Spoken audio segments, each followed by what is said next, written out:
again.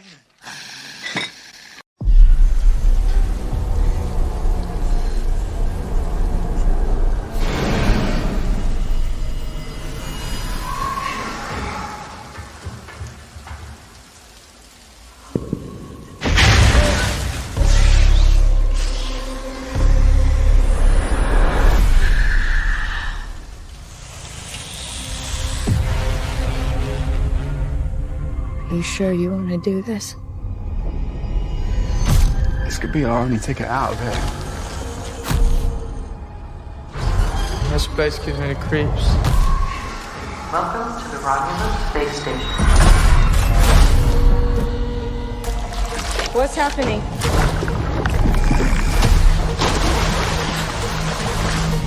There's something in the water. What do you mean there's something in the I don't know, water? there's just something in the fucking water. Run.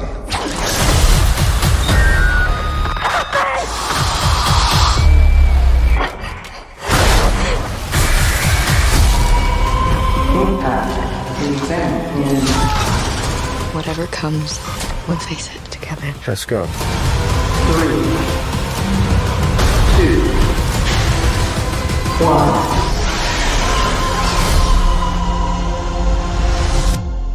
Fucking thing's hunting us.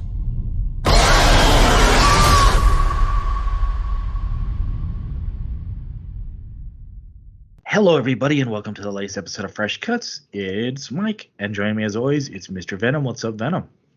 Greetings and salutations, space truckers. Yeah, I'm doing pretty well. How the hell you doing, Mike? I'm doing well. Back on Earth, no xenomorphs in sight, or face huggers for that matter. So, feeling safe and secure and ready to talk about a movie. Also with us, it's Don and Ellie. What's up, Don? Yeah, what's going on? Always happy to be here. All right, and back with us to make the No More Room in Hell family complete, it's Derek. What's up, Derek? Am I Derek or am I Captain Rook? Oh, God, Captain Rook. Oh, yeah.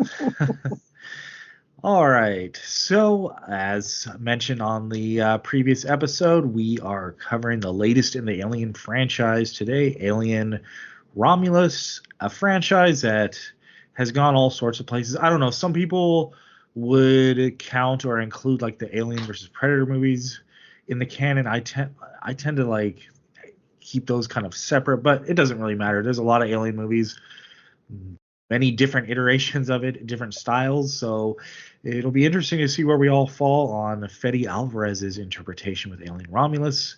The synopsis: while scavenging the deep ends of a derelict space station, a group of young space colonizers come face to face with the most terrifying life form in the universe. Sounds familiar.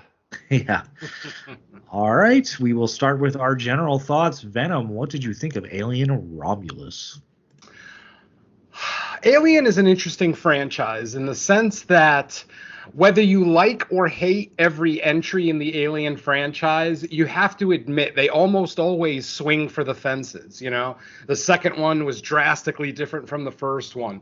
The third one, introducing the fully CGI alien. The fourth one, introducing the first human and xenomorph hybrid. Prometheus being completely off the fucking rails, but in the best possible way. I know a lot of people don't like Prometheus, but I myself love it. I think it's a great entry. It's definitely more of a history lesson than an action movie. But if you're deeply interested in the Alien franchise, then Prometheus does have a lot of rewarding aspects to it. Aegis And then Alvarez, Covenant. a DJ captain. Yeah, exactly. And then Covenant, of course, being kind of a mix, because it is the closest thing to a sequel to Prometheus. I mean, obviously they mention Elizabeth Shaw and David is in both movies, but Covenant obviously has like that mix of the high octane action xenomorph sequences that we get in stuff like Aliens, along with some of the more highbrow storytelling that we get in Prometheus. So I was definitely interested in Romulus and where this was going to go. And I'm happy to say that this kind of, even though it didn't go back to the original formula of a single alien going after an entire crew, this movie feels more like the original Alien than any other movie in this franchise. And I can say that confidently because I did rewatch the entire franchise over the last couple of weeks in preparation for the release of Romulus. And being that I watched the entire franchise very recently, I'm able to kind of recognize a lot of the Easter eggs and fan service things that that Fede Alvarez put into this movie. And as you're watching this movie, as a diehard Alien fan that I am, it's very obvious that another diehard Alien fan made this movie. There's fan service in the film, yes, but it doesn't really get too insipid. Admittedly, there's a line delivery at the end of this movie that emulates a line delivery from another movie.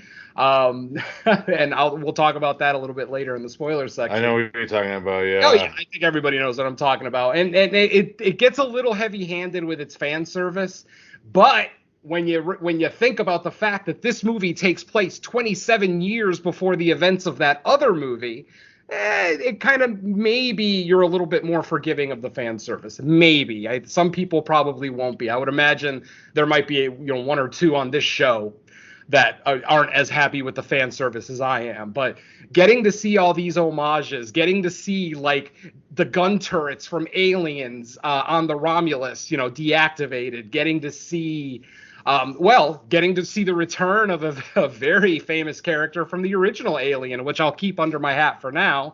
Though I think most people, if you look at the credits list on IMDb, you know exactly who I'm talking about. Pretty major character from the original movie. And I actually love his return. There's a lot of times where characters will die, kind of like in MCU movies or in comic books, where a character will die and then come back later on. But this one was done so well, even though it is very similar to something that we saw done in Alien 3. But again, we'll talk about that a little bit later. But ultimately, I had a really good time with this movie. This movie is solidly a horror film. Definitely more aligned with the original Alien than the sequel Aliens, which, you could make the argument is just a straight action movie, which is fine. Whether you believe that or not, you're right. Either way, your opinion is valid. But this one definitely leans heavy on the horror. It's a very simple story, which is so refreshing. Coming off of Prometheus and Covenant, which, Prometheus had a very convoluted and complicated storyline, and Covenant, at a lesser degree, also had somewhat of a complicated storyline, only because of David and all of his plans with, what he was doing in Covenant. Yeah, God damn, Alien Romulus. I saw it for the second time today. I watched it twice, yesterday and today. It's a solid 2 hours, but I thought the runtime was fine. Like, I know I've heard some people complaining about the quote-unquote second ending, but ultimately, if you're that surprised by the quote-unquote second ending, then you haven't been paying attention to the Alien franchise, my friend. There's always a second ending. There's always a second ending in an Alien movie. Exactly. It's something that we come to expect. And even the run times, going back and watching it, every Alien movie is 2 hours. Like, there is no 90-minute Alien movie. Hell, the director's cut of Aliens is almost 3 fucking hours long. So I watched that today. I had no issues with the runtime. I had no major issues with the pacing. I like these characters, even though this is a movie filled with, Gen Z actors. It's a very youthful cast. At no point did any of them really annoy me. None of them were insipid. Even the douchebag with the short temper still comes off as, especially when we get the backstory of why he's being such a douchebag, it makes a lot of sense, and it humanizes the character a little bit, ultimately. Hell, this movie has the perfect replacement for Kang. Right? To an extent, yeah. Deep cut for the Ninja Turtle fans out there. But anyway, overall, I thought the action was great. I thought a return to all practical xenomorphs. Yes, there's some CG peppered in there. Obviously, more so with the face huggers, but even a lot of the face hugger stuff is practical. There's a great behind-the-scenes video of Fede Alvarez playing with one of his remote control face huggers that was used in the movie, and he's having an absolute blast with it. So it looks fun as hell. But yeah, just a beautiful mix of mostly practical with some CGI. And speaking of the face huggers, I think the facehuggers steal this movie. I think all of the action sequences that we get here rival some of the best facehugger scenes. Obviously, off the top of our head, we think about the medical bay scene from Aliens. But like almost every scene in this movie involving the facehuggers, I liked better than that scene. And I love that. The Stephen Lang of this movie. Yeah, exactly. So, yeah, like I said, I had a really, really good time with this movie. I'm very happy that Fede, because he brings that horror cred to the franchise, it's a solid return back to the horror of this franchise. Some of the previous movies, especially since Alien 3, since Aliens, honestly, you could make the argument this is kind of turned into a, more action / horror franchise as opposed to, the solid horror slasher in space that we got from the original Alien. So it was just a great return to the franchise. I enjoyed all the characters. I thought Rain, Kaylee Spani, however you pronounce her name, spectacular performance. I was on board with her the entire time. Andy was another great character who I'm going to keep it under my hat, even though it's a very early reveal in the movie of who Andy is. And I'm sure hardcore Alien fans are probably already ahead of me, even if you haven't seen the movie. But the fact that he kind of displays two different personalities behind or throughout the movie, and both performances are great. Like when he's slow Andy, he almost looks like he has autism or something, which I'm wondering if that's going to piss off some of the social justice warriors in the world. The fact that, I can't really get into that. I'll keep that under my hat until the spoiler section. But yeah, the whole time I'm watching it, I'm like, oh man, people are going to get pissed off at this character. But I haven't seen it yet. So, maybe I jumped the gun a little bit, but we get some decent kills. We get we get multiple great action sequences, but there is one sequence in this movie that is fucking stellar. And all I'm going to say is acid, blood, and gravity.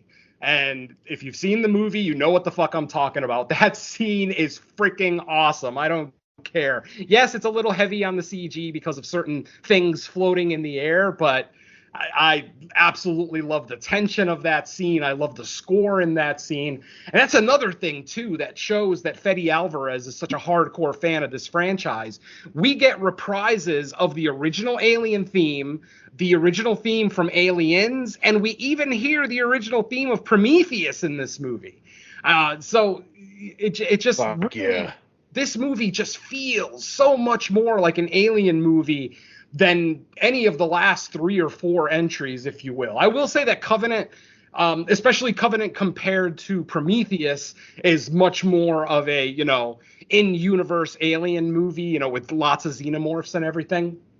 But this one goes back to that original formula of a crew of space truckers getting to a derelict ship or space station and then awakening something that they shouldn't. And then they all get picked off one by one. It's a simple formula that absolutely works. I was worried about this entry because of what I said earlier and how every entry in the Alien franchise really swings for the fences. Like the Alien franchise is the antithesis of the Friday the 13th franchise, because Friday the 13th is just Jason killing good-looking people in every movie. Yeah, the setting might be different in some of the movies, but it's still basically the same movie. Whereas Alien, complete opposite. They try to change stuff up, sometimes successful, sometimes not so much. This entry almost feels like The Force Awakens in the Star Wars franchise. It's a return to the greatness that made the original trilogy so awesome. So, yeah, bravo. I'll say that because I don't want to go downhill at the... yeah, sadly, but, I'll Somehow, enjoy it while I Palpatine can. returned. And another great thing, too, is, how awesome...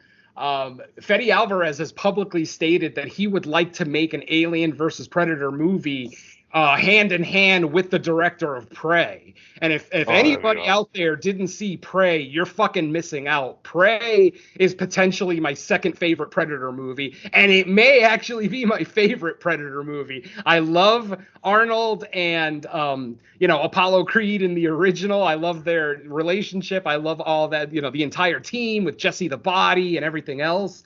But goddamn, that Prey, watching Native Americans with primitive weapons trying to deal with this predator, I fucking loved it. So If Fede and the director of Prey can get together and do an Alien versus Predator, I will be extremely excited. So In let me just Japan. end.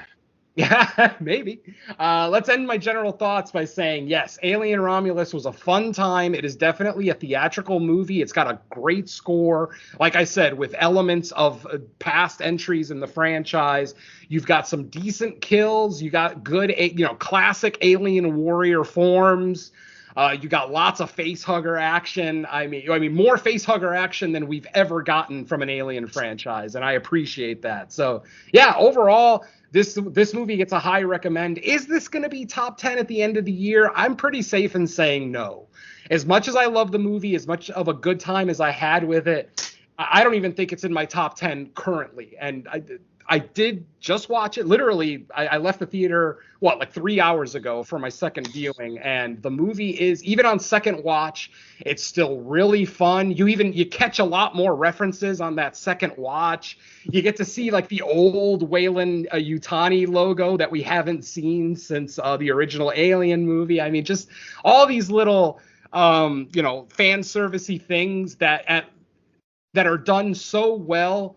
Without being heavy-handed or too hammy. Like I said, there's that one example at the end of this movie, which we'll talk about during the walkthrough. But overall, I had a blast with Alien Romulus. I think this is a solid return to the greatness of the first two Alien movies. Is this better than the first two? No, I wouldn't say that. But after two viewings, I would say this is solidly my number 3 in the franchise. I had a really great time with it. So, like I said, I'll leave my general thoughts at that for now. Back to you, Mike. Well, as it gets back to me, I'm going to kick it right on over to Dawn. So what are your general thoughts on Alien Romulus? Yeah, I enjoyed it. I'm not a franchise stan, to use a popular term based on the cast and crew here. I'm sure they'll appreciate that reference, but not really my thing. I enjoy the first one. It's okay. I love the first hour, but then it just kind of becomes a little, maybe, I hasten to use the word dull when the creature's loose, but the second act just feels way too overlong for me, and it just kind of meanders along until we get to Ripley and the alien. I enjoy it, but it's just not really for me. Kind of same with Aliens. I like it, but again, it's just way too overlong. Spoiled by too many Bruno Mattei scene for scene ripoffs of it. So Yeah. Derek and Venom will know exactly what I'm talking about with that one. Bruno's done this movie shot for shot at an hour and a half each time. So he's kind of, he hits that sweet spot for me in terms of pacing and all that kind of stuff, just a little bit better. I will always say that this is a better made movie than Bruno's 2 attempts. But not really a film that I revisit all that often. I like Alien 3, but I never really return to it. I've seen both versions, and I think I'm good with it. It has some choices I'm not really a huge fan of, but it's good for what it is. I kind of enjoy Resurrection just as this cheesy, schlocky action movie just disguised as an alien film. But again, it's the weakest of the series. Maybe I would probably want to revisit it, but again, it's one of those where I'm not really like hugely attached to it. Haven't seen the other two. Haven't seen Prometheus or Covenants. Never really seemed like anything I would be interested in. So You probably like Resurrection a lot, knowing your taste. Like I said, I liked Resurrection. It's Prometheus and Covenant that I haven't seen. Oh, yeah, those ones get. Oh, my bad. That's what you were talking about. My bad. Yeah. Sorry. Like I said, Prometheus and Covenant are the ones I haven't seen. Just never really seemed like my kind of taste. But I'll leave the Predator films alone just because I don't really, I haven't seen those either, and I'm not really qualified to say. overall, I like it for what it is. It's, again, it's more of a horror film than I think the other, well, the last three in the franchise that I've seen at least. Atmosphere is fantastic. I love the setup. Great use of the creature. Again, practicals, morphs for the win. Absolutely love that. I really, really, really hate the characters in here. I think they're just total dipshits. I know that they're teens. I know that this is supposed to be a, younger crew that's supposed to be, likable and more endearing. I hated their guts. I thought everything that they did was just infuriating. There was never really that experienced voice of wisdom amongst the team. With Ripley, she was kind of like the de facto leader that everybody listened to, everybody trusted, everybody kind of just, okay, maybe it's not necessarily the proper term because, they didn't follow her, but, when shit hits the fan, they kind of listened to her and they did follow along with what she had to say. So it kind of, it lent a little bit more gravitas to what she went through and how she kind of came along through the ranks and all that. I don't really get that feeling here. Nobody really has that kind of superiority, follow along with me and you're going to survive. I'll get you out of this kind of a thing. I don't really see it with this crew, and everything just kind of turned into, somebody was shouting and then they just ran away and then the creature just attacked them, and it was fun for what it is, but I couldn't really stand them. And then I really, really, really wish two things didn't happen here. One, I really wish that they didn't release the trailer that gave away all of the cool deaths in it. A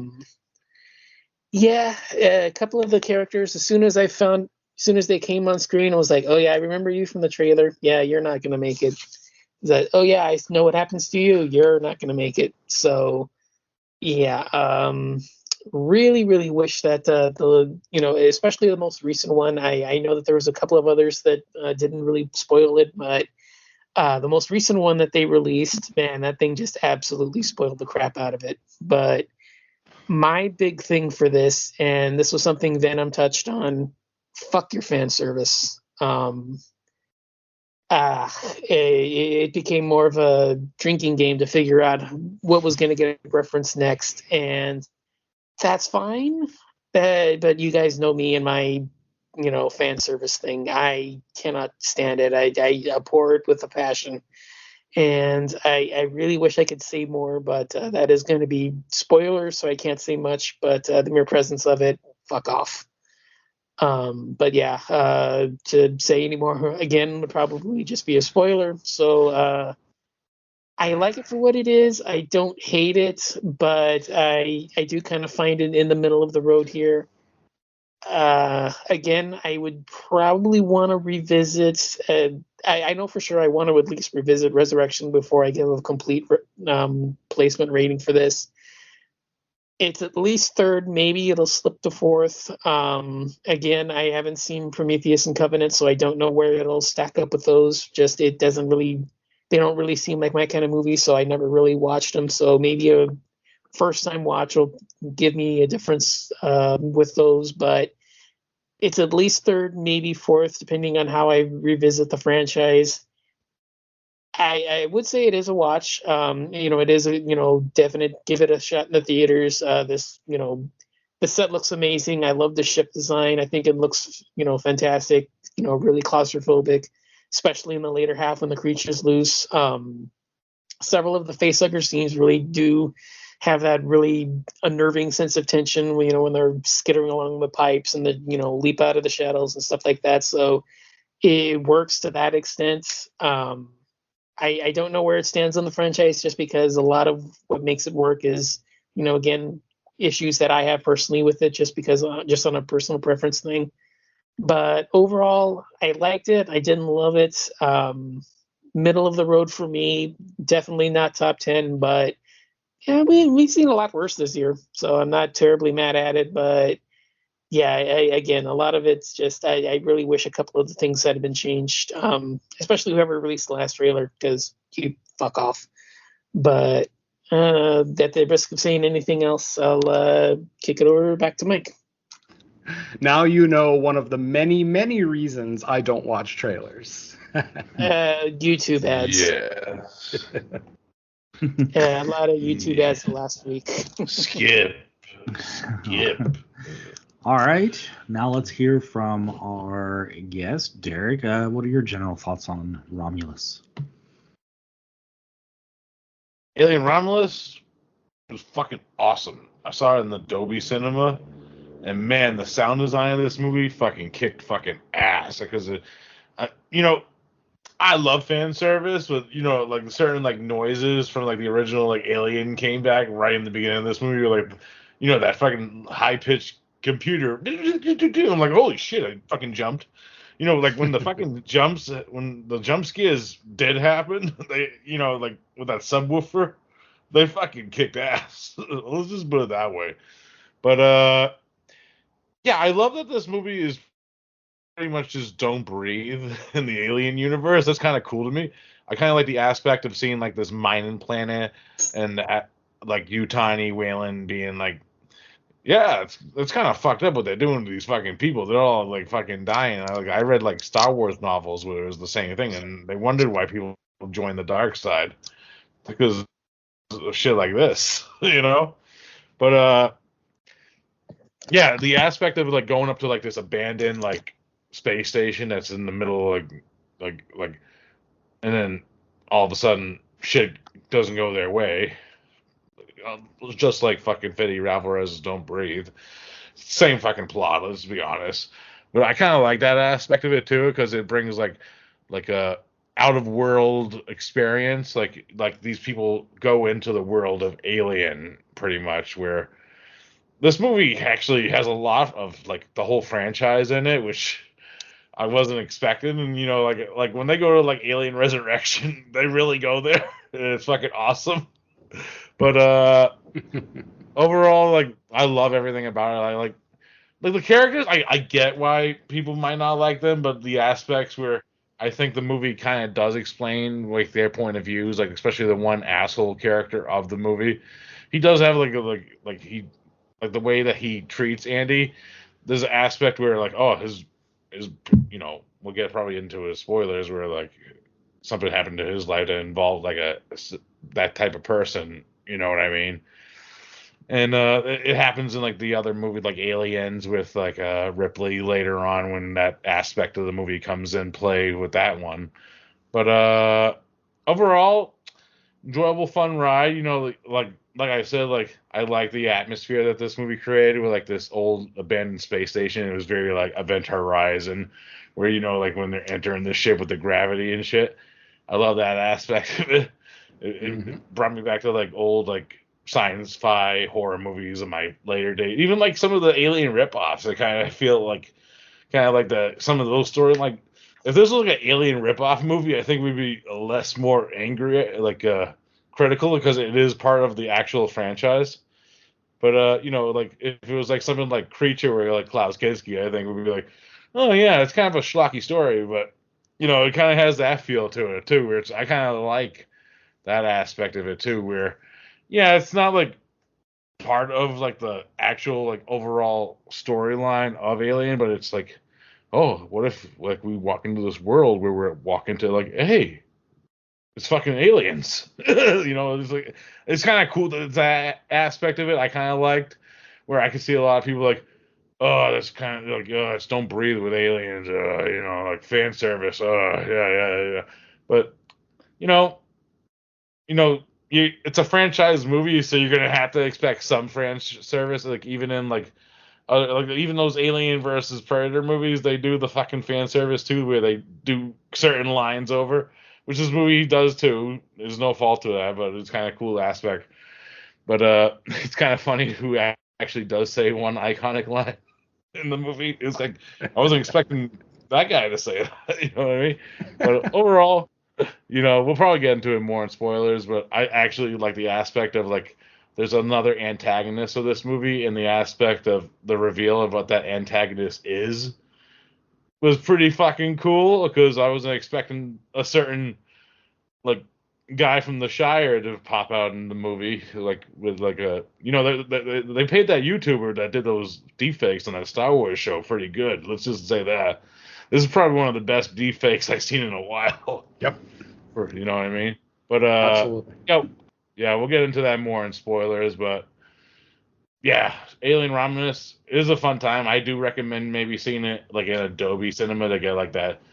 It kind of had like that like I was kind of more apologetic to like movies with like The Invisible Man because that movie actually had like a great sound design too, with that aspect where like yeah I could see like on rewatch where like some more of the faults of that movie, but like okay yeah I still had a good time in the theater with it. But yeah, I say like go see it in the theater. It's like that sand scene, like oh, and then that actually fucking worked. It fucking got me. But yeah, Alien Romulus, I say go see it in the theater for sure.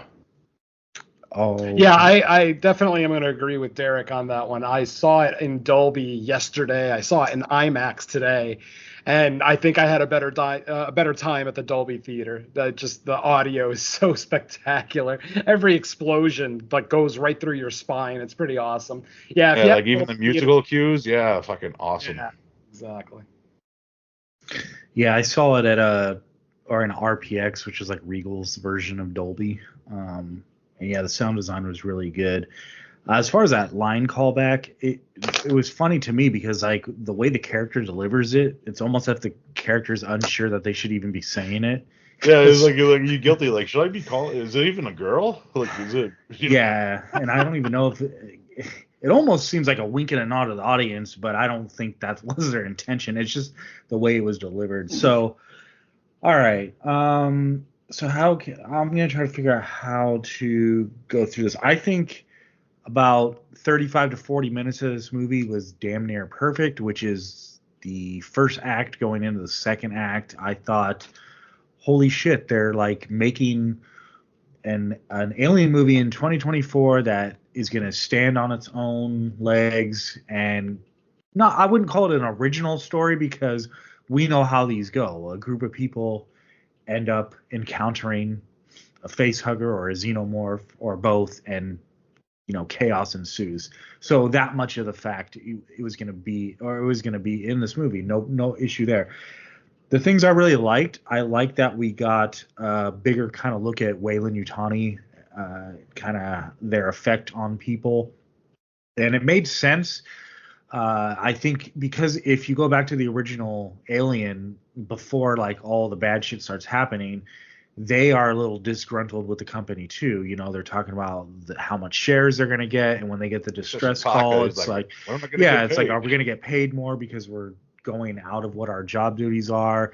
And then it's like, oh, there's actually this clause in your contract, if you don't do this, you're not getting any money. And so I like the fact that in this we get like even bigger look at how fucked up the corporation is, and it kind of directly leads to like some character decisions. I like all that. I like that I think it was the mining colony that they're on. So yeah, I like that we got to look at that.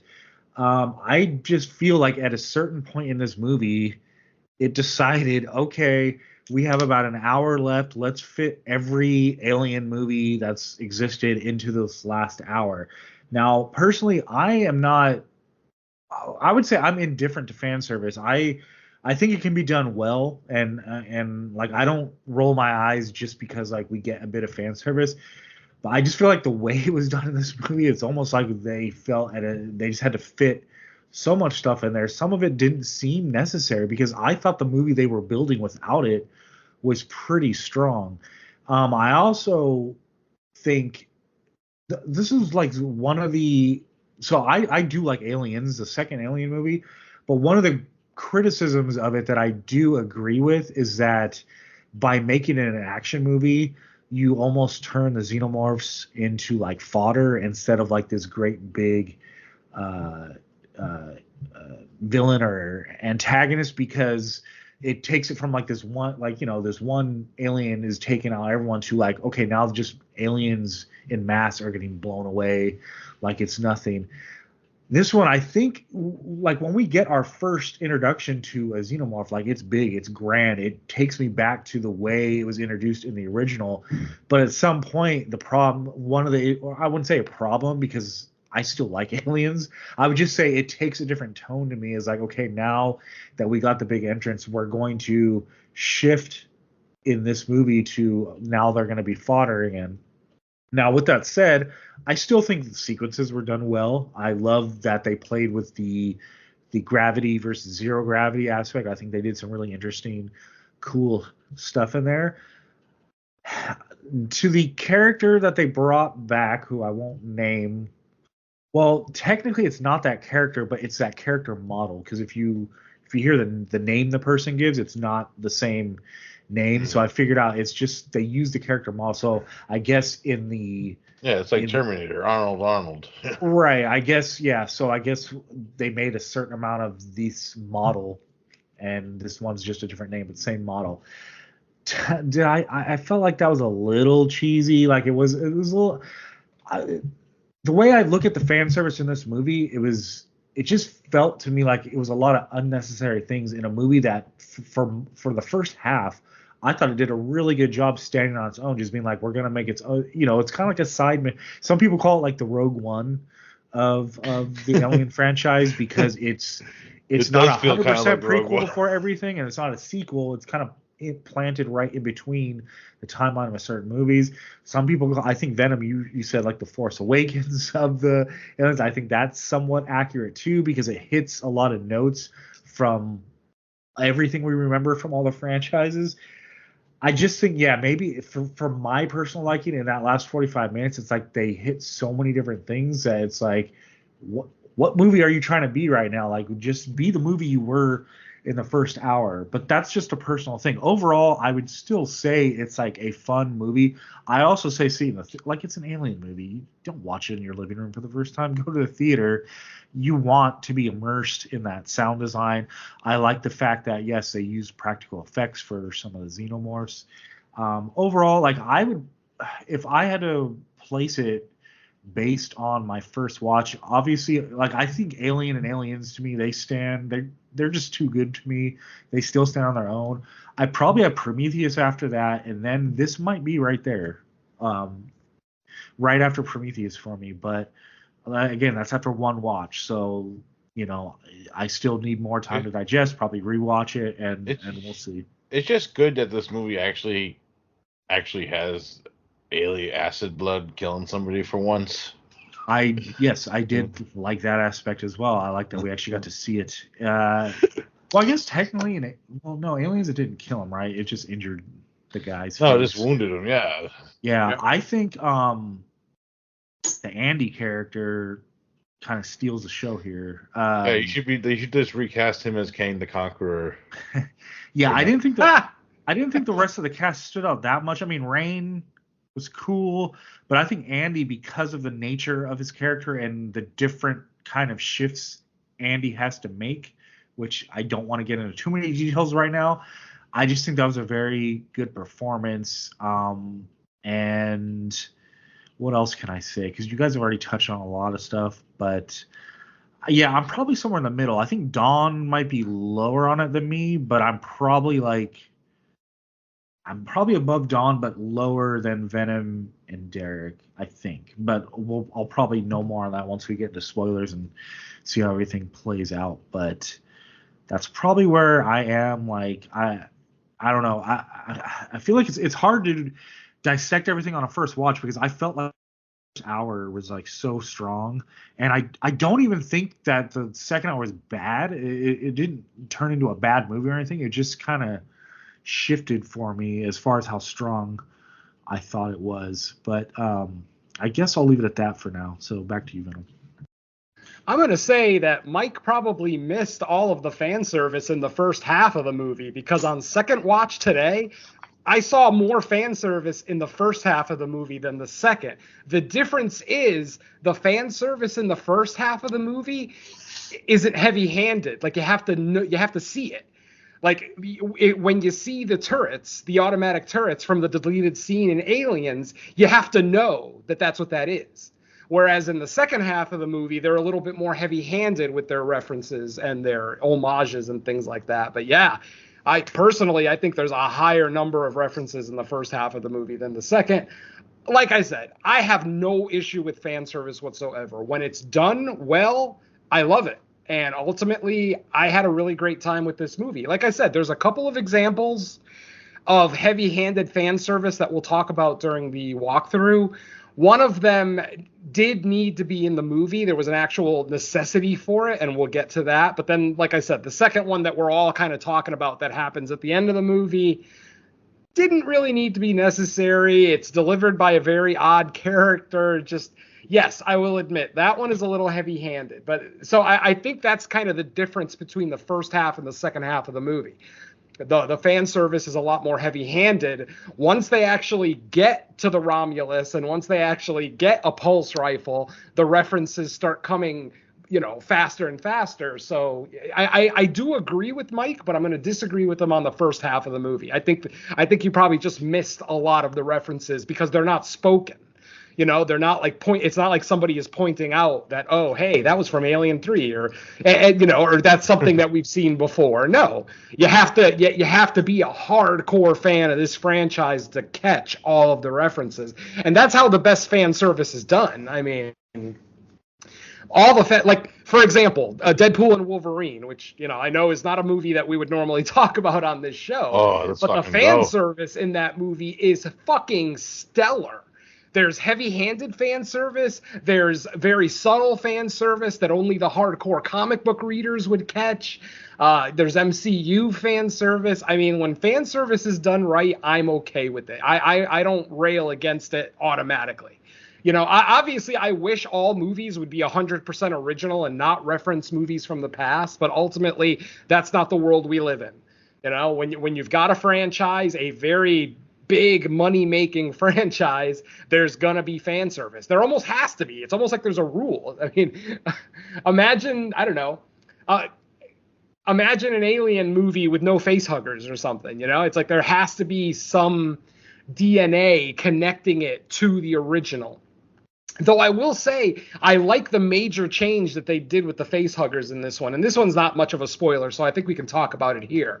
No pods. I like that. So no more eggs, no more alien eggs. Yeah, they birthing. like engineered, made it look. Yeah, they're fucking made in a lab in this movie, and I actually like goes that. Full resurrection. I'm like, oh, okay. No, definitely, yeah, absolutely. Though I will say the hybrid alien in this movie is 10,000 times better than the hybrid alien in Resurrection, but we'll get to that in a little bit. That one looked like Apocalypse in the X-Men movie. Yeah, to an extent, yeah. It looked like he got plastic surgery from Michael Jackson's plastic surgery. Yeah.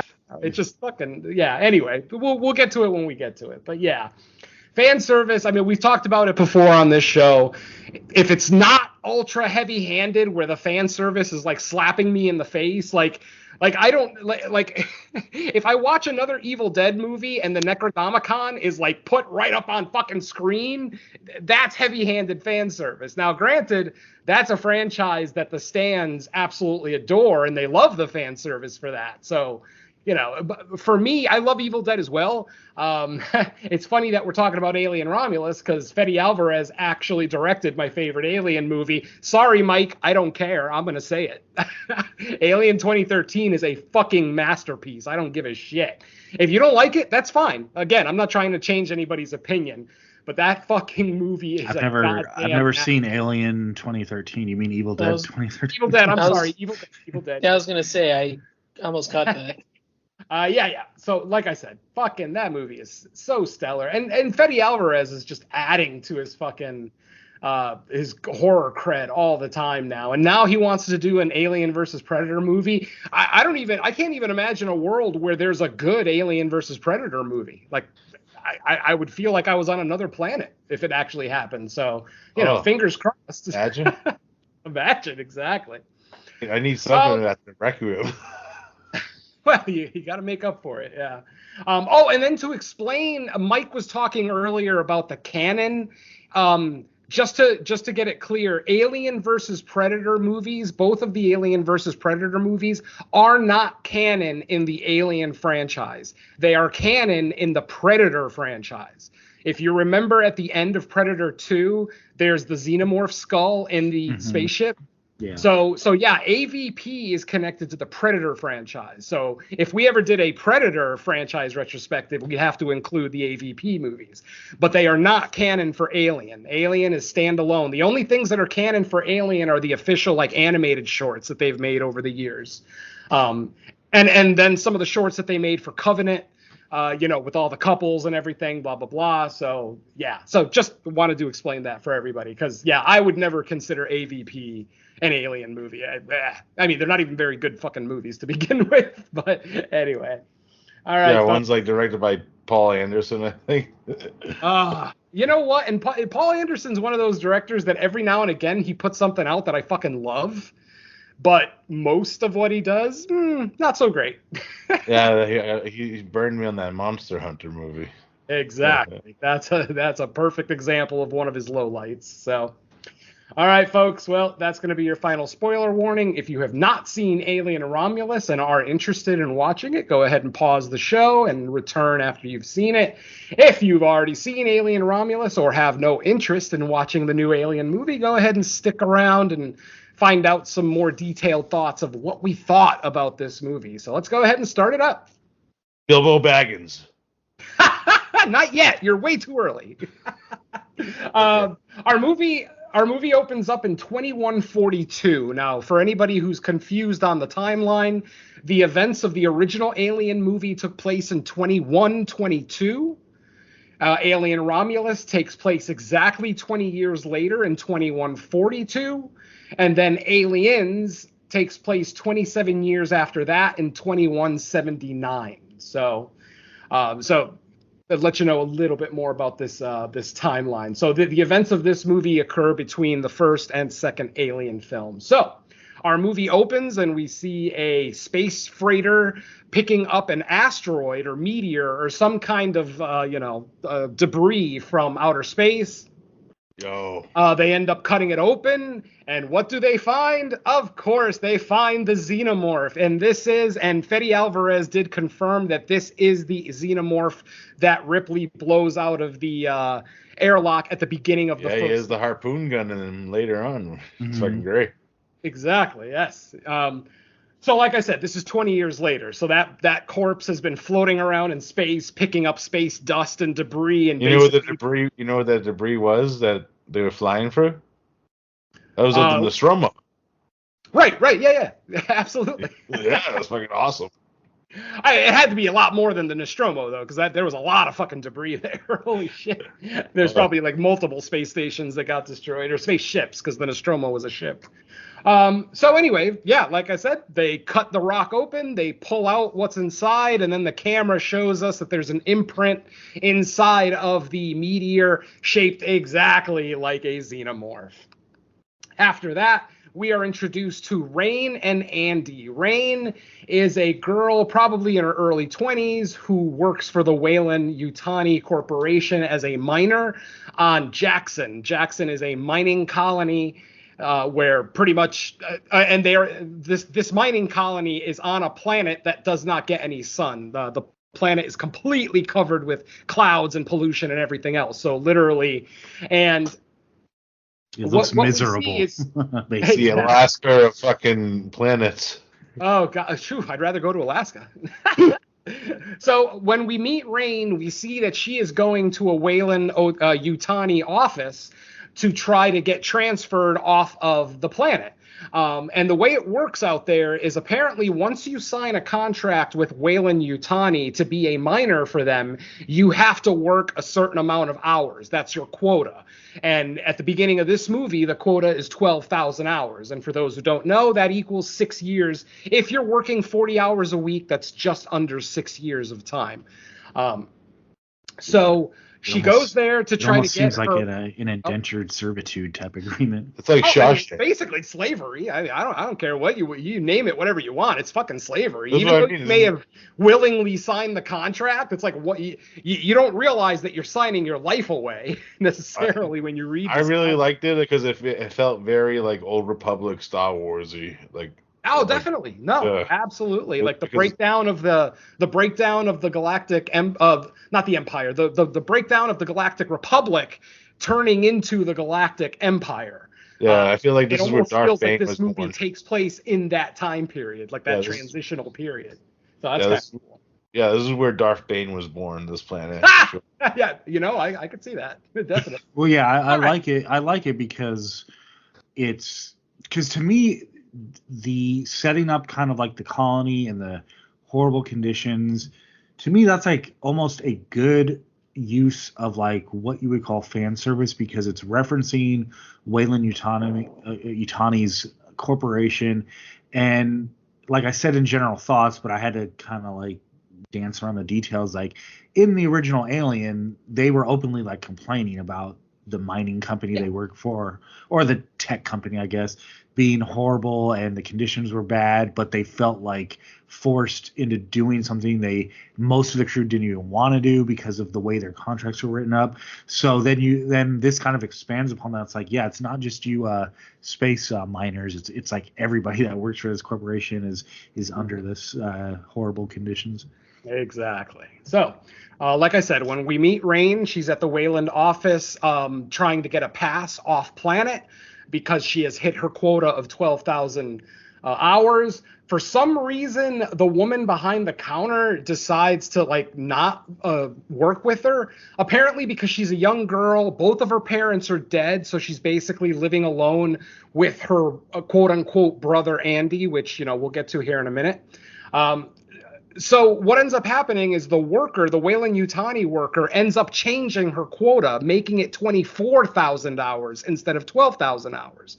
So now, and then she's also informed that because of lack of workers, she's now been reassigned to the mines. So she's actually going to be going into the mines. So for the first 12,000 hours that she worked, I'm not sure what she did. She did say what her job was. It's some kind of tech. It involves some kind of tech, but I don't remember what. So she's literally being informed that, oh, you're being sent down to the mines for the next 6 years, which, by the way, her parents died from lung cancer due to working in the mines for so many years. So obviously, that's something that she doesn't want to deal with. Now, when she comes out of the Wayland Yutani office, her brother Andy is being attacked by 3 kids. When she stops the attack and goes over, that's when we see that Andy is bleeding white liquid. Yes, my friends, Andy is one of our synthetic humans for this film.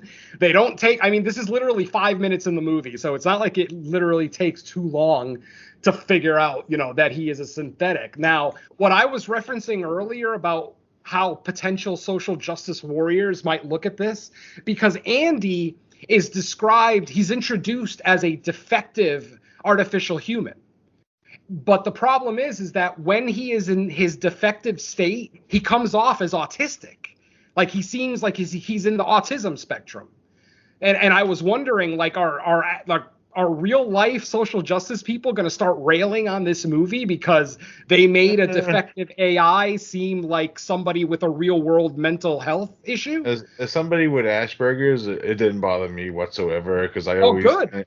Because but then again, I wouldn't think it would bother you though. You're one of the good ones. Yeah, but like the aspect where I think I've seen a lot of like that portrayed in like synthetic humans over the years, especially with like Data and Star Trek, where in the beginning of the show, he was less human until the very end of, in that aspect where, he might have just had like the way that his demeanor was as part of his like programming, in a sense, where later on we see when he gets upgrade, what happens. You know what Well, I I mean? mean, he is. They do state that he is defective. He was found defective. Rain's father found him Built as a them. defective artificial human, and then basically he was going to get decommissioned because he was defective. Rain's father basically stopped him from being decommissioned, did the repairs. That's why he still kind of has problems with his hands. If you notice, his hands are shaking throughout most of the first act of the film. So yeah, I'm thinking, like I said, he was always defective, and this is why I'm thinking, that some people in the real world would get, kind of triggered by something like this. But thus far, nothing. So good. Yeah, I could see the aspect where like his defects make his like emotion like him look more like that. You know what I mean? Sure. And that's the Yeah, and aspect. even the look of his face. Yeah, thank you, Derek. Even the look of his face, like he doesn't when he's in that state, that defective state, he even looks like he might have like a Down syndrome or an autism or something along those lines that's affecting him not just mentally but also physically. Yeah. That's why that was why I brought up that concern. But no big deal. Yeah, where it's like in that state where later on when Aliens happens, where they have like these emotion chips in them now that make them more stabilized. Exactly. More human. Yeah, definitely. This is I think they say that Andy is a second generation artificial human. So whereas the Ian Holm model, I guess, would be the first stage. And then I'm not sure where Lance Hendrickson's model would stand. I don't know if he's like one of the more modern ones. I don't know. But I thought Magneto was the OG. Based on chronological timeline, he would be the newest model. Because Aliens 3 takes place in 2179. So... Oh, wow. Aliens 3 takes place the same year as Aliens. I didn't realize that. That's kind of weird. Yeah, I didn't know that either. That is odd. I never noticed that. I'm looking at the timeline right now, yeah. I wonder I had problems with that movie. Oh, yeah, that's a discussion for another show. All right, so like I said, Rain stops the attack on Andy. She has to then reset Andy. Because Andy is defective, one of the many things that's wrong with him is that anytime he's attacked physically, he kind of shuts down. Not totally shuts down, but almost like goes into like the fetal position and just starts shaking. Like his fight or flight response is basically just, turn into jelly, basically. At this exact moment, Rain ends up getting a call from Tyler, who is a captain of a space freighter that's docked here at the Jackson mining colony. He tells Rain to come to his ship so that they can talk and to bring Andy. Bringing Andy is the vital part, as you'll learn here in a little bit. This is where we meet the rest of our cast. Like I said, Tyler... Tyler is the captain of this ship. I forget the name of the actual vessel that they're on because the space station is called the Romulus and the Remus, which we'll get into here in a little bit. But basically, Tyler tells Rain that there is a Weyland-Yutani space station or spaceship, something floating just outside the atmosphere of Jackson. It's sitting there because it's been decommissioned. Basically, it's powered down. There's nobody. There's no humans on it. But Tyler does scans and sees that there are cryosleep chambers inside. Obviously, if you've seen an Alien movie, you've seen the cryosleep chamber because just about every Alien movie starts and ends with the cryosleep chamber. Almost every, but yeah. So, like I said, they're here trying to steal cryosleep pods so that they can then go to sleep for, I think it was 9 years or 7 years. They're trying, because they're going to another planet. They're basically going to go to another planet that's been terraformed and isn't as fucked up as the Jackson mining colony. So they even talk about how you can actually see the sun from this planet, whereas on Jackson, you cannot see the sun. Like I said, the entire planet is covered with pollution. So Rain is confused why they want her to go because she has no discernible skill that would help them in this mission. As it turns out, it's not Rain that they want, it's Andy. Because Andy is a Weyland-Yutani artificial human, he has access codes in his system that could get them in and out of a Weyland-Yutani space vessel. Rain obviously doesn't really feel good about this because, we've already explained that Andy is defective. He's kind of slow. He doesn't always understand simple things. Like he gets early in the movie, he gets fascinated with a game of 3-card Monte, or no, the shell game. That's right. It was the shell game. And obviously for an AI to get fascinated with a scam gambling game is kind of interesting. So it just kind of, again, heightens the fact that he is defective and kind of acts like a, slightly mentally challenged child. I mean, he's even called a child multiple times in the movie. So, And like I said, Rain calls Andy her brother because she's had Andy almost her entire life. They've been together for a long time.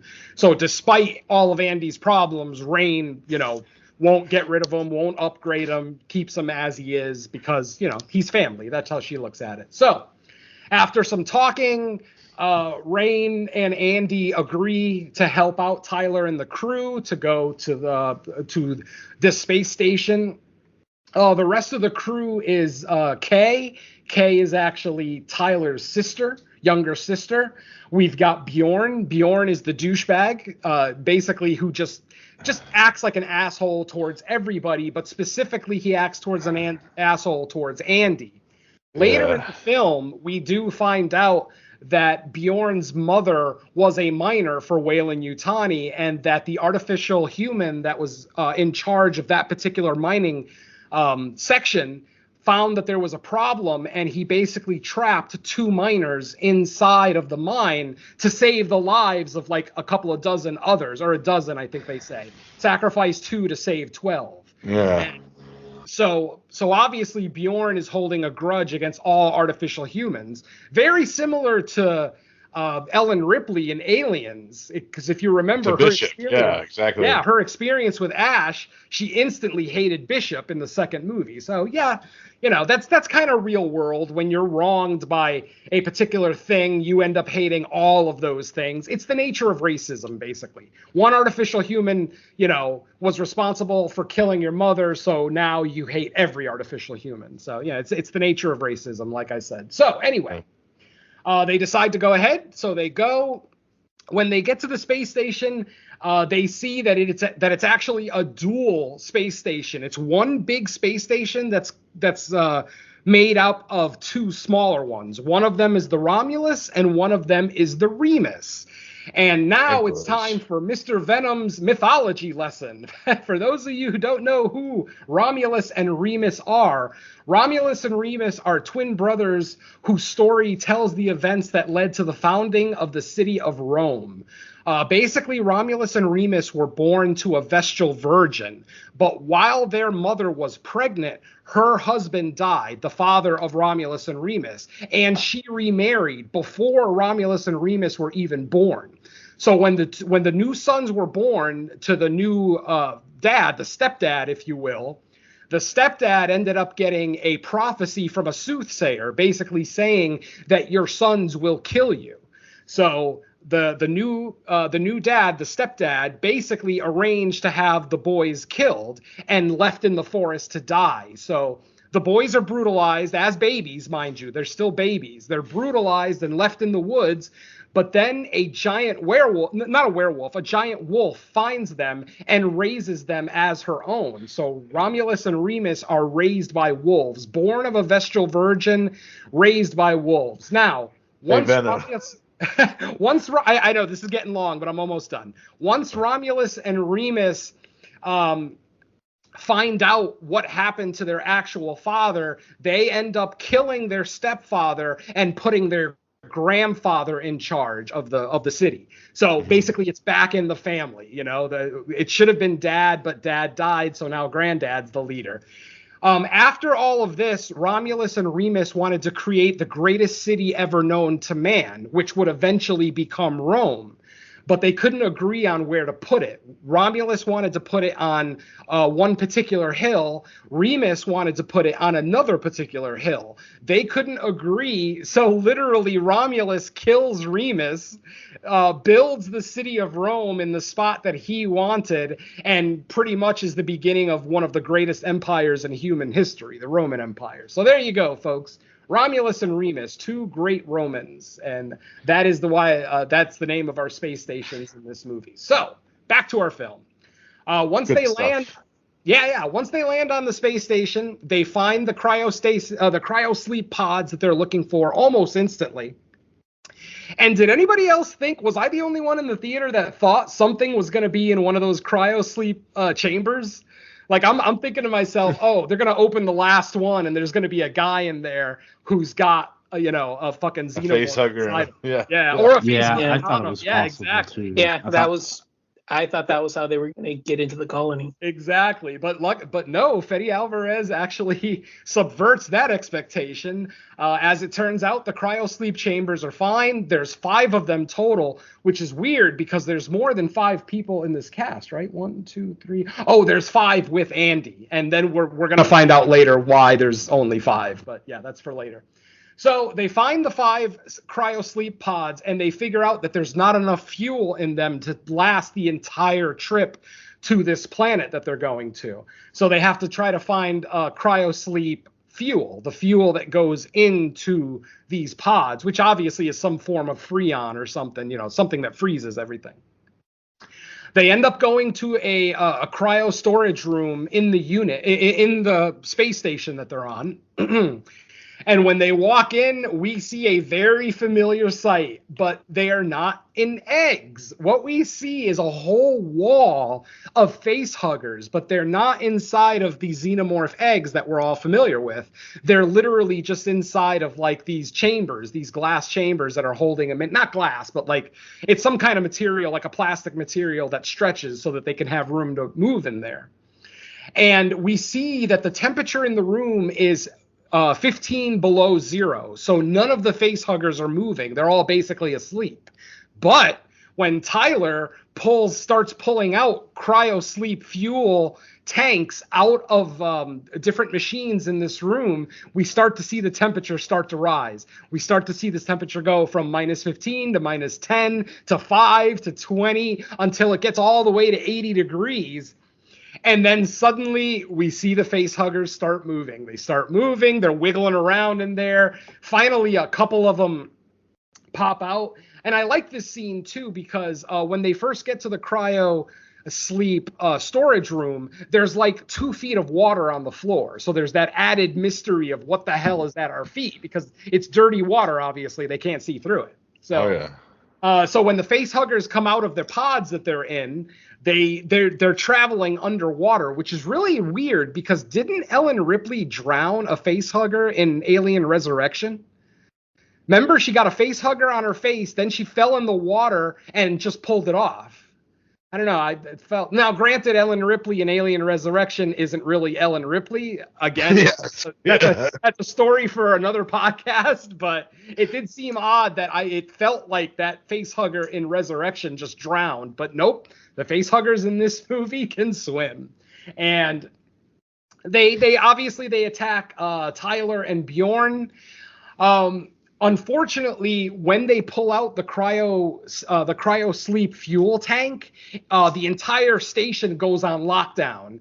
And unfortunately, Andy doesn't have the right access to be able to open the doors. He was able to open the doors when they first got there, but now that a quarantine protocol has gone into effect, all doors have locked, and Andy no longer has. He needs science office credentials. Yep. But what ends up happening in their travels throughout the Romulus, they end up running into a dead synthetic human on the ground. He's cut in half. His bottom half is totally gone, probably melted with acid based on the hole, the multi-level hole right next to the body. But when they pick up the top half and put it on the desk, it's our old friend Ian Holm. Now, for those of you who remember, Bilbo, the synthetic human in the original Alien was named Ash, not Rook. In this movie, he's Science Officer Rook. So what Mike said earlier holds a lot of weight, that this is probably just the same model. This isn't the exact same artificial human that we saw in the first one. It's just another of that same model, which is why he still looks like Ian Holm.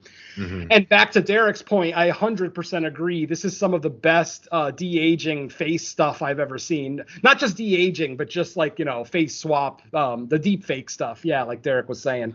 Easily some of the best. Blows away anything that we saw in the MCU or any other movies before this. So yeah, really, really well done. And there's actually, Ian Holm actually does get a credit in this movie, even though the actor Ian died 4 years ago, back in 2020. Mm-hmm. He does get a credit as being the facial and vocal reference for Science Officer Rook in this movie. But he's actually played by a different actor named Daniel Betts. So anyway, point is, when Rain sees that David, Tyler, and Bjorn, excuse me, did I say David? Wrong movie. Andy, Tyler, and Bjorn are locked in the cryosleep chamber, she realizes that she might be able to get the access off of the dead science officer, artificial human that's on the floor, which is exactly what she does. She pulls out his little whatever you want to call it, little circuit board that's in his neck, pulls out a metal ring off of it, which I'm assuming is the access that Andy will need to open up the rest of the doors. So she ends up grabbing it, taking it out of Science Officer Rook, and bringing it over to the cryosleep room that is still locked. Don't forget, the station's still on quarantine, lockdown. So she hands the chip over to Tyler, because there's still, even though they're locked in that room, there's a little bit of space in the door where you could kind of stick your arm through. She gives him the chip. Tyler puts the chip in Andy. Unfortunately, because it's changing some of his systems, he has to do a full reboot. So literally, he just kind of freezes there. I actually like the effect of Andy freezing. I thought that was creepy as fuck. How his eyes roll over white to the Weyland-Yutani logo printed on his eyes. Oh, that was so cool. Absolutely. But unfortunately, just as Andy freezes to start his reboot, the face huggers start coming out and attacking. They attack Bjorn. They knock him off his feet. They attack they attack Tyler, the captain, which actually ends up knocking him out temporarily. And then we get that, suspenseful scene of a face hugger stalking the unconscious Tyler. And just as it attacks, we see Andy's hand come out of the air and grab the face hugger just as it's about to attack Tyler. He takes the face hugger, slams it against the wall, and suddenly, it's basically get the fuck out time. They're basically, this is where it almost turns into like a zombie movie or a horde movie, if you will, because when they get out of the cryostasis chamber, the storage room that has the fuel, literally about a dozen or one to two dozen face huggers go to the door, smash the glass, and then just start chasing our cast down the hall. And it's such a fucking gorgeous shot. It is so cool. It's one of the coolest things I've seen in an Alien movie. That was fun. Yeah, just the face huggers have personality too. Yeah, face hugger palooza. I love it. So, as they're escaping, they're thwarting, the face hugger attacks. The face huggers are leaping at them, but they're able to just kind of, bat them away with a blunt object or whatever. Unfortunately, the pilot of the ship, Navarro, the Asian girl, who is actually, I forgot to introduce her earlier. I'm very sorry. She's actually Bjorn's girlfriend. So Bjorn, the asshole, and Navarro, who actually looks like Ripley from Alien 3 with her shaved head and everything. That might be a reference. Who knows? I thought it was kind of cool. So Navarro ends up getting a face hugger attached to her, and it goes full on, with wrapping its tail around the neck and everything else. Obviously, this crew has no idea what they're dealing with. They don't know any of the rules involved with, face huggers / xenomorphs. So they're going to Bilbo. Yeah. So obviously Bjorn starts to try to get try to pull the face hugger off of his girl. But then we see the tail tightening, as we've seen in almost every Alien movie. The tail starts to tighten so that it can't be pulled off of the host. But I gotta say, though, it's cool. I gotta give Rain some credit, because Rain just comes off as a very young miner who, does miner as in someone who mines, not an underage person. She comes off as just a basic miner, but she has some pretty brilliant ideas throughout this movie. Like, this girl is a thinker. In fact, I might actually put her as now my second favorite female in the Alien franchise. She may have just passed Vasquez with some of the things that she did in this movie. Vasquez was awesome. I fucking love Vasquez, but we don't really get a lot of Vasquez in Aliens. We only get like a couple of scenes here and there, whereas Rain, I mean, obviously the movie is hers. This is her movie, but she's a smart cookie. And the first example of her being a smart cookie is right here. She actually says, hey, how about if we use some of the cryo sleep fuel to freeze the face hugger at the base of the tail, not freeze the entire thing, because obviously that would kill the host. So they do exactly that. They take a Freon gun, like a little Freon shooting weapon that they have, and they literally freeze the base of the facehugger tail while it's still on Navarro. After about a minute, we see the tail release. It fucking works. They figured out a way to get a facehugger off of someone, and they pull the facehugger off, and it shows just how deep that proboscis goes down. I mean, very slimy. Call it a proboscis. You can call it an alien penis, whatever you want to call it. The thing is like 4 feet. Holy French shit, kiss. I couldn't get over it. Yeah, that gives a whole new meaning to Deep Throat. Whole new meaning. Anyway. Very hentai. So after they pull the facehugger off, unfortunately they try to kill it, but they don't succeed. They miss, and it just goes and runs into a hole on the floor. But then at that moment, Navarro wakes up violently. She's like, wakes up and she's screaming. The facehugger was only on her face for about a minute. So when they pull the facehugger off of her, the Ian Holm artificial human basically says, oh, she's got a 60-40 chance that it didn't already lay an egg inside of her. And unfortunately, as it turns out, another thing that I thought was kind of eye-opening about this movie is how quick these things happen. Like, if you remember back to the original Alien, it felt like that face was on his face for like a full day or two before it fell off. And then it felt like it was a full day before the chest burster showed up. But in this movie, it's a lot quicker, my friends. Literally, this girl has the face hugger on her face for all of like 2 minutes, literally like 2 minutes before they figure out how to get it off. And unfortunately, we find out that, yes, the pod was laid inside of her. Literally a minute later, a minute after she wakes up violently, she runs to the ship, trying to escape. And literally, as soon as she gets to the ship, we start seeing... Oh, and that was another cool thing they had in this movie, the X-ray wand. That X-ray wand was awesome. Yeah. It's a light emitter, but if you light it behind a part of your body, you can see your bones inside your body. I thought it was awesome. Like, if that thing actually existed, I mean, it would probably be radioactive as fuck, but it looked cool as hell. Yeah, I think that was one of the best shots of the movie when she held it up to her chest. Oh, that's so cool. Oh, yeah. boys. Oh. So awesome. Now, I forgot to mention that after Andy got this new chip, he now is no longer the autistic child that we've been seeing throughout this whole movie. He's now, he's basically Rook at this point. Like, he has all the same knowledge that Rook had. He understands what the mission is now, shit like that. So, and he even has a British accent. Like, literally, he did not have a British accent before. And his prime directive also gets upgraded. Yeah, exactly. The prime directive, because his prime directive was do whatever is good for Rain. Basically, his prime directive is just to protect Rain, to do whatever is good for her. But then when he gets that new chip implanted, his directive is upgraded from protect Rain to protect the company, do what's right for the company. So basically, Andy is now Rook, basically. Like, he's speaking in a British accent. He's running. All of his parts work. It's pretty awesome, actually.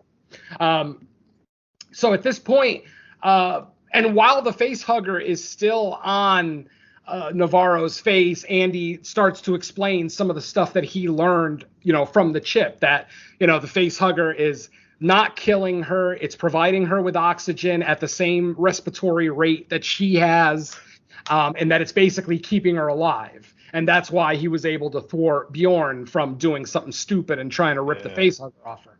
So, let's see.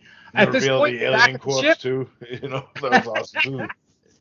Yeah. So at this point, we're back at the ship, and Navarro starts convulsing. Literally, like a minute or two after they pull the face hugger off her face, she starts convulsing. She realizes that she has that X-ray wand on her, so she grabs it, shines it behind her, and then we can see the little baby xenomorph inside her chest pounding to get out. It's literally pounding on her sternum. It fucking looks awesome. And then, literally 10, 15 seconds later, it bursts out of her chest and, does the same thing it always does. Bursts out of the chest and then runs away and hides.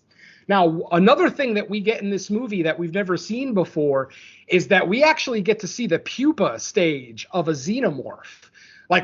I think it was always implied before that the xenomorphs, once they were born, that they would just molt over and over and get bigger and bigger every time they molt.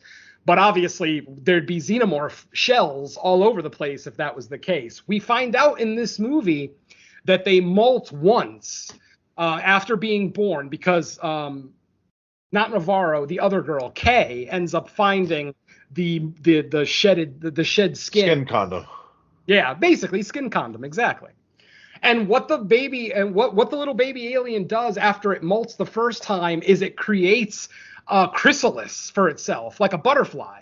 And it actually encases himself inside of this chrysalis. And this is where he gets big. This is where he gets his full size. So he's not actually molting over and over and over again. He's going through a transformation once, from baby alien to full-grown xenomorph.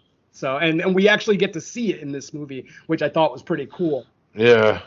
Eventually, Bjorn and Kay, who are the only two left alive on the initial spaceship, and they're the only ones on the ship because after Andy got the upgrade, he tried to stop Navarro from going back to the ship. But of course, Bjorn, having the history that he has with artificial humans, just doesn't want to hear it from Andy. Basically tases him with a cattle prod, some big ass cattle prod, and which basically shuts him down, makes him go into a crash state.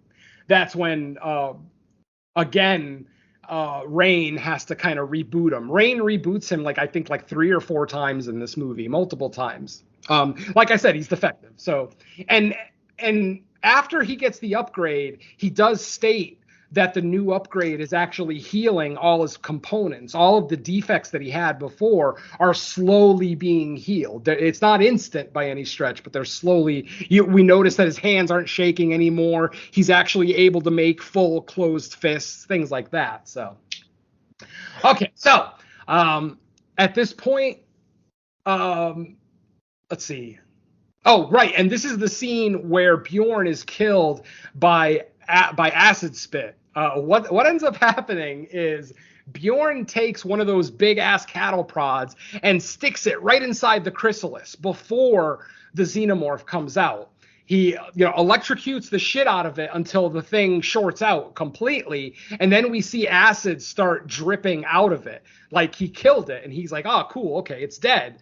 But then suddenly we start seeing movement inside of the thing, and the tail of the xenomorph comes out and stabs Bjorn in the eye, basically rips one of the eyes, which was pretty fucking cool. And then the chrysalis starts spitting acid at Bjorn on the ground, and it looks great. Yes, it's CG, of course it is. But as the acid hits his flesh, it's instantly burning through his flesh. And folks, I'm sorry, but this thing was so vaginal looking. I mean, I'm sorry, but it looked like a squirting vagina. And I'm not trying to be crass here, but I've seen the movie twice this weekend, and today I looked at it very closely, and I'm like, that's a fucking vagina. It's very species.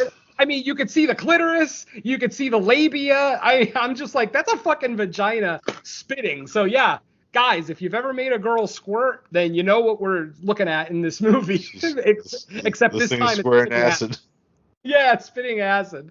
Eventually, a big glob of acid hits Bjorn right in the middle of his body, like right in the middle of his torso, which starts burning right through his body. And eventually, that glob goes right through and he dies. So, yeah, Bjorn is out. And then after Bjorn is dead, we get the reveal. We get the xenomorph, the first full-grown xenomorph in the film, slowly comes out of the pod. And you can actually see how they get, like, their shoulder spikes, because the shape of the chrysalis has like the shoulder spikes on each side. Like, it just looks so cool. And it's just our traditional warrior xenomorph that we've seen in multiple Alien movies before. And he starts making chase for Kay. Like I said, Bjorn is dead, and now Kay is running away. Kay, as it turns out, is pregnant, and the only person on the ship that knows is Rain. She basically told Rain in confidence that she's pregnant. She doesn't know who the father is. I think her exact answer to the question of who's the father was some asshole. So that's kind of interesting, but yeah. So at this point, Kay is now running away from the xenomorph. Eventually, Kay gets to like a docking bay on the Romulus. She's already left the ship at this point. After Bjorn is killed, she ends up leaving the ship completely. So now she's actually on the Romulus proper. And what ends up happening is she gets to one of the docking bays, and then her brother, Rain, and Andy appear at the other side of a glass door. Now, Andy, like I said, at this point has been upgraded, so he can open up every door. Once they see that Kay is on the other side of this glass door, Andy goes to stick his finger in the hole. Sorry, that's exactly what he did. I can't describe it any other way. Yeah, he basically fingers these door locks. I just don't know how else to put it. So anyway, he starts to go to unlock the door, but then he looks through the glass door, and we see the xenomorph standing above Kay, behind her, but above, like up on a platform so that she doesn't see it. She starts screaming for them to open the door. As soon as Andy sees that the xenomorph is there, he basically says, I can't open this door. That's what he's waiting for. As soon as I open this door, that thing is going to come rushing through that door and kill all of us. And ultimately, he's right, because you could actually see the xenomorph kind of like in the pounce position, you know, where he's like on all fours and like ready to pounce. And he's just standing there staring at the door, just waiting for them to open it.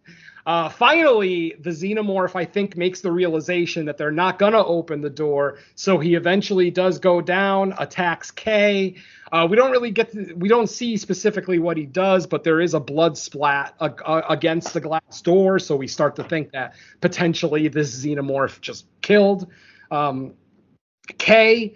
What ends up happening is then our final three, or at least perceivably our final three survivors, Rain, Andy, and Tyler, are now trying to find a way to get back to the ship, to Tyler's ship, the one that almost left without them earlier in the film. And there was a spaceship crash, which I kind of skipped over, but you know, there's a lot of little scenes like that I'm skipping over. Like I said, this movie is a solid 2 hours. There's a lot that goes on. I'm not going to go over a single thing. So, at this point, they find a path to an elevator that'll take them to their ship, which is in docking bay number 2, Romulus docking bay number 2. But when they get to the hallway that leads to the elevator, it looks like the hallway from Aliens, where they already terraformed the entire hallway. So it literally looks like an alien planet. And as they walk through the hallway, they actually see dead bodies with holes in their chests, like, you know, propped up on the wall, on the ceiling. Like I said, it's very similar to what we see in Aliens. At first, they decide, let's find another way to get to the elevator. I don't want to take this hallway. They all agree, but then just as they're about to walk away, Tyler thinks he hears something, a female voice. He tells everybody to shut up, and then they hear the voice again yelling out for help. He instantly recognizes it as his sister Kay. So Of course, the xenomorph did not kill Kay. It's probably going to, implant her, as most aliens do. The xenomorphs in this movie are way more into killing than any of the previous alien movies that we've gotten. Obviously, generally, they want to capture humans alive so that they can be, inseminated, if you will, with a face hugger, by a face hugger, excuse me. But this movie, the xenomorphs are very just like, fuck you, you're going to die. Like, I'm not going to worry about propagating my species. I'm just killing your ass. But in this case, with Kay, he did not kill Kay. He propped her up on the wall. They eventually find her. They pull her down. They realize that she has not been inseminated yet because there's not a dead face hugger on the floor next to her. Whereas with all the other bodies in the room, there's a dead face hugger below the body.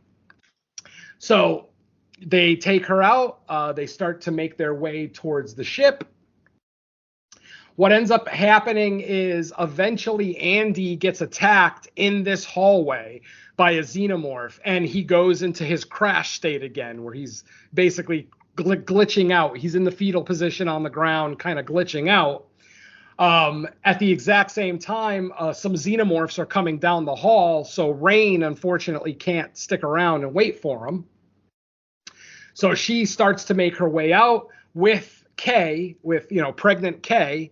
At this point, Tyler has been dispatched. Tyler was killed by a xenomorph hanging from the ceiling of one of the rooms that they were in. There's a great scene. There's one scene that I did want to talk about because, once again, it's just showing how fucking intelligent Rain is. Andy figures out that the face huggers don't have eyes. So the only way that they can stalk people is either by sound or by heat signature, but they don't really have ears either. So they decide that, they're probably looking for heat signatures. That's what they're looking for when they're trying to find a human host. Rain comes up with the idea of, well, if we raise the temperature in the room to 98.6 degrees, the internal temperature of the human body, would we become invisible to them if we stay quiet? Andy says, I don't know, but there's only one way to find out, and that's exactly what they do. They raise the temperature in this particular room to 98.6 degrees. They open the door. Andy gives them a quick, speech about, don't panic, just in case they can hear your heartbeat. Don't let your heartbeat race. Don't start sweating. Don't get nervous, because sweat obviously cools down the human body, which could make them visible again to the face huggers. Eventually, Kay ends up calling Tyler on a portable device, and they're in the middle of that room where there's about, maybe like a half dozen to a dozen face huggers just kind of chilling. They're just chilling there waiting for a human to walk by. And that's when Andy's like, run. Yeah, and Rain's idea did work. The face huggers can't see them if the room is the same temperature, so they don't see the heat signature. So her idea did work. Another point for Rain. Fucking awesome. But unfortunately, because they get that call from Kay while they're in the room, Tyler starts talking to her, trying to calm her down, because at this point Bjorn is dead, Navarro is dead, and she's by herself, just freaking out. And then let's see. Oh, and basically Tyler starts crying because he starts feeling bad for his sister. But remember what Andy said, don't sweat, because it could change your body temperature. As soon as he starts crying and liquid starts falling, tears start falling down his face, we see a couple of face huggers kind of take attention. Like, oh, there's somebody standing there, and they start to kind of prepare. And then we get that great scene where all the audio cuts out and Andy just says, run. And then the music swells up and they're running down the hall. And this scene is awesome because we've got fucking face huggers. We got about a dozen face huggers chasing them down a hall and leaping at them multiple times. It's pretty fucking awesome. Like I said, eventually Tyler gets dispatched. Rain and Kay get to the elevator that'll take them to their ship. But about halfway up, Rain decides, I can't leave. Remember, Andy was attacked by a xenomorph in that terraformed hallway, and she couldn't save him in time, so she had to leave him there.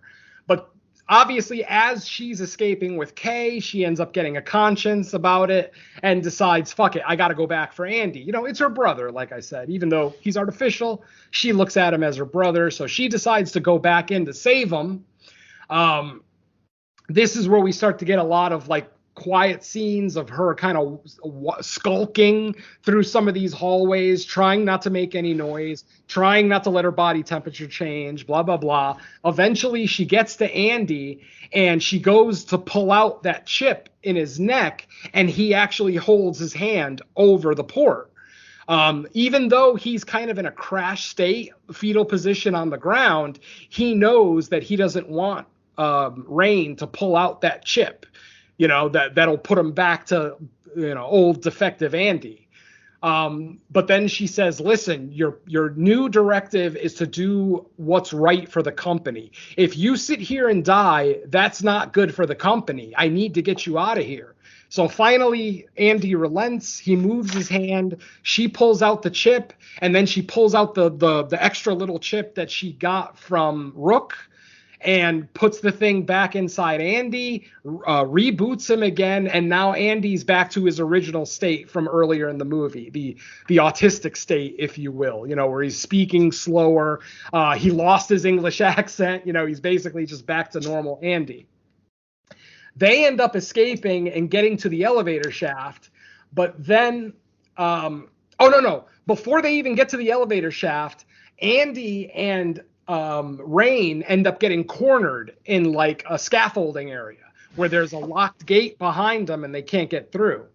And basically they basically make they resolve to the fact that they're just going to die. They literally sit on the ground and they're just waiting for the xenomorphs to come, which are like down the hall. We can see their shadows coming, but they haven't gotten there yet. And then Rain asks Andy to tell her some jokes throughout the movie. Like even at the very beginning of the movie, when we first meet dad jokes, yeah, he's telling dad jokes that Rain found funny when she was 12, but now as an adult, they're just insipid dad jokes. But Andy continues to tell them with a smile on his face, like almost like he's entertaining himself more than he's entertaining anybody else. So he starts telling a couple of dad jokes. And then he tells a joke about anti-gravity. The joke is, hey, did you hear about that book about anti-gravity? I couldn't put it down. As soon as he says that joke, Rain realizes that there's a gravity control that they can kind of change. They could turn off the gravity. We actually got some references to that earlier in the movie where we see the gravity coming in and out, people floating and then falling to the ground, stuff like that. So she decides to turn off the gravity. Now, the reason that she's turning off the gravity is because Andy, when he still had the science officer Rook chip in his neck, he basically told them, do not shoot any of these xenomorphs. We're on the lower level of this space station. If their blood cracks the hull, we are going to decompress instantly. So even though he handed them weapons while they were in the station, he tells them not to use them because of the danger. Now, this is where I start to have issues with prequels. The pulse rifle in this movie has auto aim assist on it. It literally has a system on it where it latches onto the shooter's shoulder. And if they point to even the general direction of an antagonist, the gun automatically shifts so that they never miss. So it's almost like a cheat code in a video game, you know, the one-shot kill or you know, perfect aim or whatever.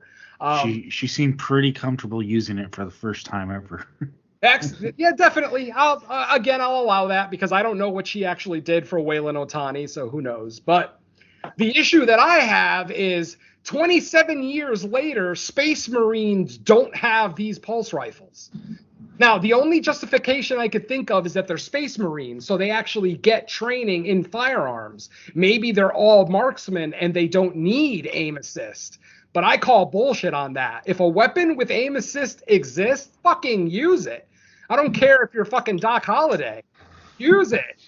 So this is what I mean about prequels sometimes changing up the technology. Like this gun is better than the pulse rifle 27 years later, and that kind of bothers me. Admittedly, the pulse rifle in Aliens does have a grenade launcher as well, whereas this doesn't have a grenade launcher. It's just the pulse rifle. But that I was gonna say they were even crappy shots in Aliens anyway. So yeah, exactly. So the Space Marines weren't that great a fucking marksman anyway. So yeah, this is what I mean about prequels sometimes changing up the technology. Like I said, I did the Star Wars example earlier, but with Star Wars it makes sense because they went from the Galactic Republic to the Galactic Empire. So. You know what it felt like, though? It felt like the Aliens arcade game in those scenes. Yes! Yes! Oh, by the way, did you notice the Alien Nintendo game makes an appearance in this? Andy is playing the old Alien Super Nintendo game. Yeah. When he gets on the ship. I thought that was fucking hysterical. I thought the first like half hour, 45 minutes, maybe why I liked it so much, because it felt like Dead Space, but in the Alien universe to me. I like that. That's something we need, a good Dead Space movie. A good Dead Space movie. Anyway, okay, so like I said, at this point, we get the scene of Tyler showing Rain how to use the pulse rifle, which of course is very similar to the scene where Hicks is showing Ellen Ripley how to use the pulse rifle in Aliens. But the thing is, I understand why they put this scene in the movie, and it's because of this next scene that we're about to watch. Like I said, Rain and Andy are trapped at the end of that hallway. They turn off the gravity, and all the xenomorphs and facehuggers start floating. Like, they don't understand what's going on. I guess gravity is not a concept that they understand. So literally, as soon as the gravity is turned off, they start floating. Remember, I said that the reason that she turned off the gravity was because they're on the bottom level of the space station.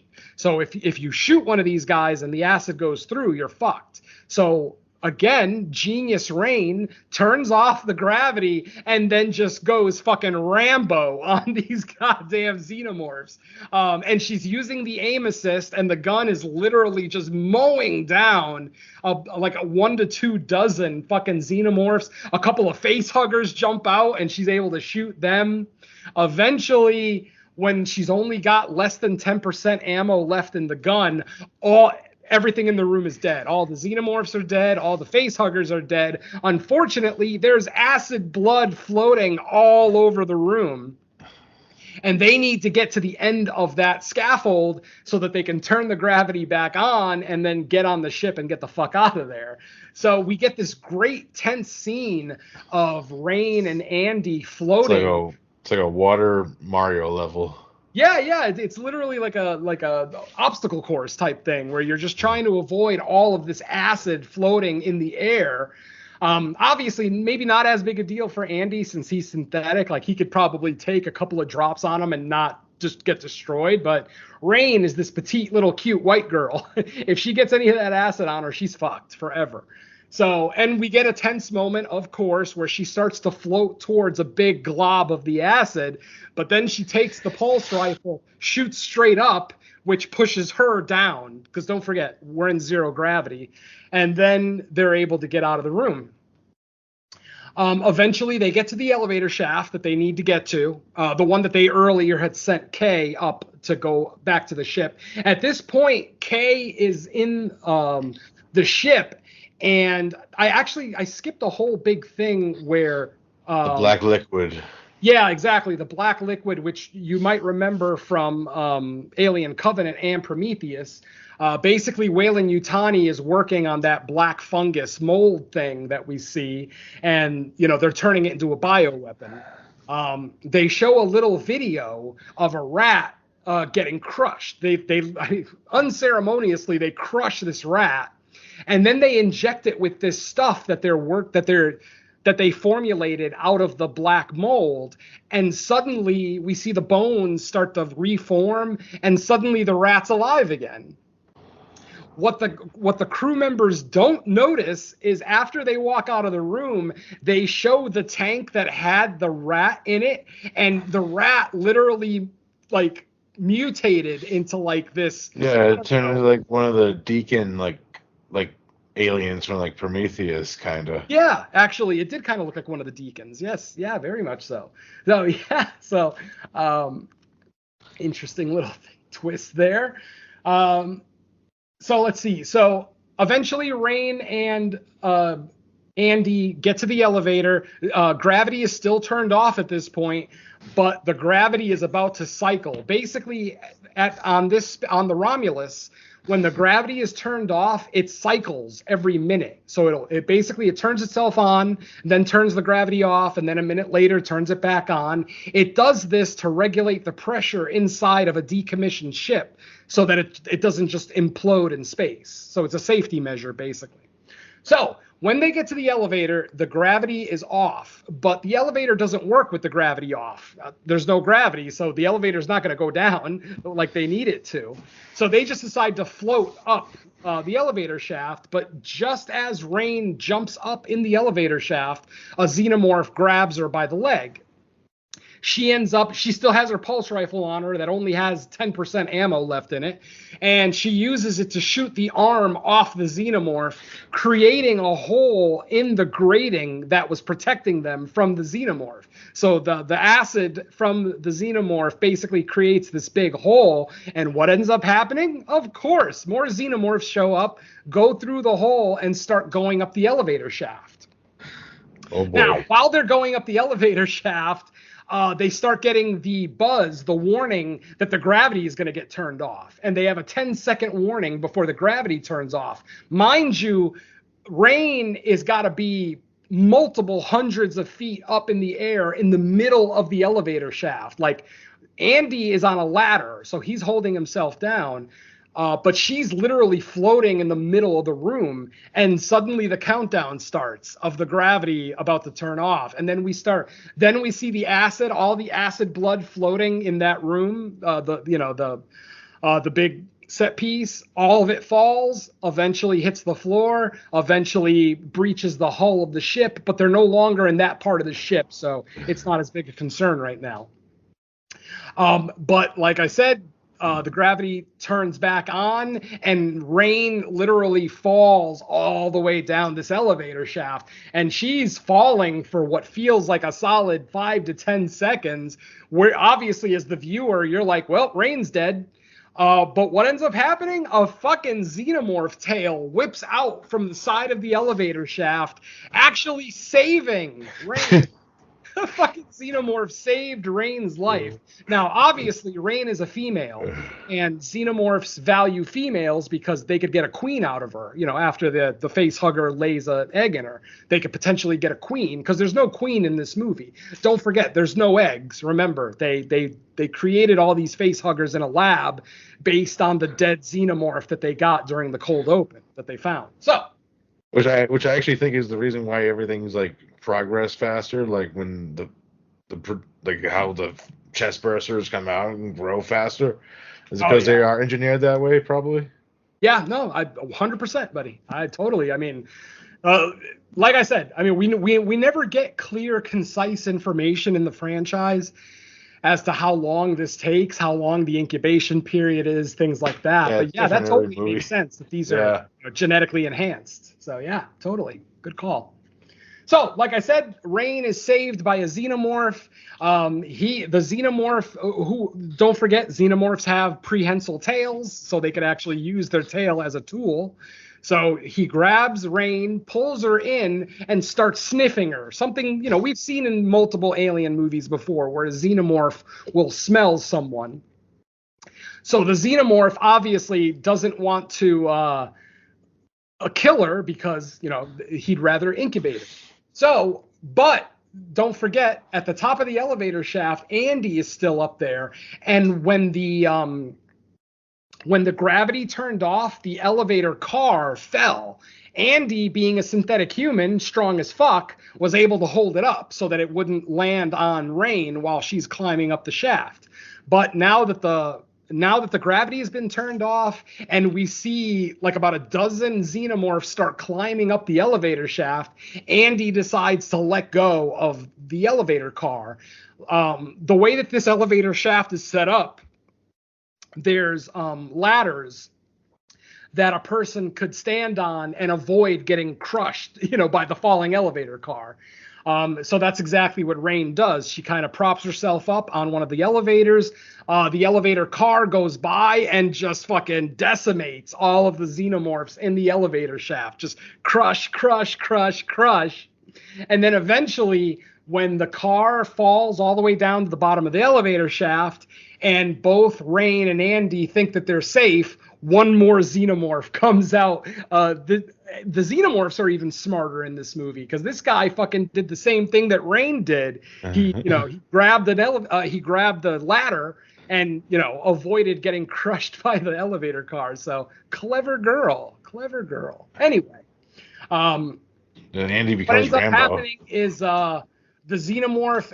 It looks like the xenomorph is about to kill Rain because Rain, literally indirectly just killed about a dozen of his brothers. So it looks like the alien is no longer interested in incubating her. It looks like he's just about to kill her. But then Andy, fucking like a goddamn superhero, grabs the pulse rifle that doesn't have much ammo left in it and jumps down the elevator shaft, shooting the xenomorph while he's falling towards it. Then he lands on the xenomorph and they both continue to fall down the elevator shaft. Andy is fucking loading bullets into this fucking thing the entire time that they're falling. It's fucking hysterical. Finally, they land, and here it comes, folks. Here's the fucking cringe moment that maybe doesn't Get away from her, you bitch. Yeah. But he says it in such a weird way. Like, he doesn't say it in one long sentence like Ripley does. He says, "Get away from her, you And he's like, bitch."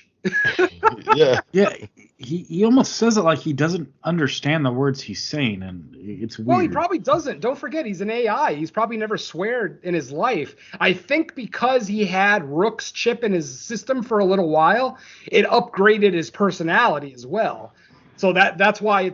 I mean, that's my explanation. I'm not saying I'm correct. I'm saying that's what I'm going to go with. That in the time that he had Rook's chip in him, it did upgrades. It did permanent upgrades to him that he still gets to keep even after they pull that other chip out of him. So that's where I'm going to go with. Anyway, so yeah, he says, "Get away from her, you bitch." But like I said earlier, this movie takes place 27 years before the events of Aliens. So technically, Ellen rips off Andy. Obviously, not in Toy movie Story release time. connection. Yeah, but chronologically, yeah. So that's the only defense I have for that cringy line in the movie, is that he technically says it before Ripley. So I'll give him some credit for that. Oh, it's Anyway. going to be like the Acolyte all over again. Exactly. All right, so at this point, Andy and Kay get back to the ship. I'm sorry. Rain and Andy get back to the ship. Kay is already on the ship. I forgot to mention that earlier when we saw the video with the rat getting killed and brought back to life, there was a serum that was, like I said, it was kind of metabolized from the black mold stuff that we see in the tank. They're about to use it on Kay. Like at one point, Tyler was about to inject her with it, and Rain basically says, "No, don't do that. I don't feel right about this. Something about this doesn't feel right. Let's just get her back to the ship, Oh, get her Rook's in the all in the cryo computer, sleep chamber, and just put her to sleep." So Yeah, while fucking Rook's like being like, "Do it." well, Rook's an asshole through this whole fucking movie, but that's his character, so it makes sense. Yeah, even to the end, he's just being an asshole. Absolutely, right to the very fucking end, he's being a douchebag. So yeah, absolutely. Oh, okay, so at this point, it feels like the movie has ended. Like all of the xenomorphs are dead, and Rain is putting Kay into a sleep chamber. Now, Rain, like I said earlier, Kay is pregnant, but she's not showing, so she's still very early in the pregnancy. Rain puts her into the cryo sleep chamber. Then she goes and has a quick conversation with Andy about, plans, what the plans are now that everyone's dead. The plan is the same. They're still going to go to the planet. They're still going to go to sleep for 9 years and then land on the planet and wake up, blah, blah, blah, blah, blah. But Rain sees that there is a critical error in the cryo sleep chamber that Kay is in. So she goes to the chamber, she opens it up, and the inside of the chamber is all bloody, and Kay is like breathing heavy and she's in pain. You can see that she's in pain. And then and then Rain pulls out the cryo sleep chamber fully to show that Kay now has a full baby bump. Literally an hour ago, she wasn't showing, but now she has a full baby bump. And I think the implied reason It's a boy. because she ended up taking that serum. The serum that supposedly brought that rat back to life in that video. But then, like I said, ended up mutating him to a giant monstrosity. So she ended up taking it. And what ends up happening is when they open up the cryo sleep chamber, she goes into labor. And she starts, and we see blood start pouring out of her vagina, spraying out, actually, like shooting out. Finally, we see the first thing that actually looks like one of the facehugger pods come out of her. Literally, she gave birth to a pod. So obviously she was already pregnant, and then when she took that serum, it obviously mutated her fetus. Let's see, Rain takes the pod, she's going to shoot it out of the airlock, but the pod itself is covered with acid. So when Rain picks it up, she can't hold it for more than a couple of seconds. She ends up dropping it, and then she runs to the end of the hall to grab the Freon gun because she's going to freeze it. So it doesn't hatch. Unfortunately, the thing, it oozes through the metal grating. So by the time she gets back with the Freon gun, it's already down in the lower parts of the ship. So yeah, when the pregnant chick, when she injected that DNA serum or whatever it is, I was kind of split between, is that going to be our true conclusion as the result, or is Rain gonna put her in a cryo sleep, and that's gonna be like a Alien 7? Basically, yeah, like the link to 7.1 to a potential sequel would be exactly. Like right before the credits hit, you see a cryo sleep like warning, and then it goes to credits. So it was interesting how they did it. Yeah. So, like I said, the pod falls down to the cargo area down below at the bottom of what the hell did they call this ship? Was it the Sally or something like that? Yeah, it was like the cargo bay or area. No, the name of the ship that they were on. Oh yeah. It had a girl's name. It was like the Sally or something like that. I forget exact. I've seen the movie twice and I can't remember the name of the ship. Oh well. Anyway, like I said, the pod that Kay just gave birth to falls, it burns through the metal grate. It falls down into the cargo bay of the ship. Rain gives chase. She goes to follow it down there with the Freon gun. She's got the Freon tanks with her in case she runs into it. Unfortunately, and I forgot to mention that just before it falls through the grate, we see the pod start to open and we see a human fucking baby inside the pod. There's a goddamn human baby inside a xenomorph pod. It's amazing. Oh man. So let's see. So after Rain chases the pod down to the cargo bay, she finds the pod, but the pod is empty. Whatever was inside the pod is now, and there's like bubbling acid inside the pod, but whatever was inside the pod is now gone. We now go back upstairs to where Kay is recovering from her fucked up birth. She's still on the ground, bleeding, catching her breath, and then Andy finds her. Andy walks up to her, starts to talk to her, but then Kay is distracted by something behind Andy. Andy turns around, and this is where we get our first shot of the full-grown human xenomorph hybrid. Now, you guys remember the human xenomorph hybrid from Alien Resurrection. That one was a human hybrid because the xenomorph queen had a human reproductive system. She had a uterus. So that's why she was able to give birth to something that looked like a human. In this case, she was like, yeah. Yeah, in this case, she was already pregnant with a human baby, then injected the black mold into herself to help her survive. But as it turns out, it mutated her baby into a fucking... And by the way, am I the only one who thought this thing looked like an engineer? Yes.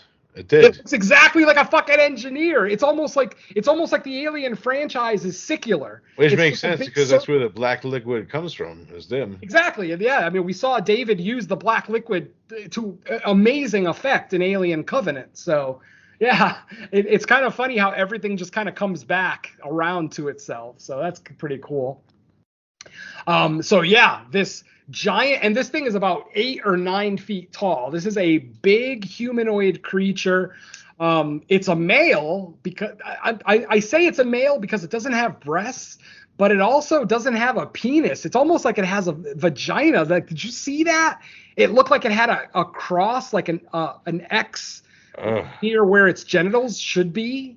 It was getting more weird when it started growing a tail and shit, you know? Yeah, exactly. Yeah, big time. All right, so eventually this thing ends up attacking Andy, slashes it at the throat. Andy, of course, goes down to his crash state on the ground in the fetal position. And then, you know, the human hybrid goes up to his mother, Kay, the woman who just gave birth to him, and fucking attacks her, sniffs her for a couple of Breastfeeds. seconds. And then He's eventually hungry. just starts eating her. And it's kind of cool because the human hybrid still has the mouth inside of a mouth like the xenomorph does. Yeah. But it doesn't fleshy. look like it looks like a tongue. Yeah, it almost looks like a tendril or like a tongue, like a prehensile tongue. And it still has a little mouth at the end of it. So yeah. So weird. I love it.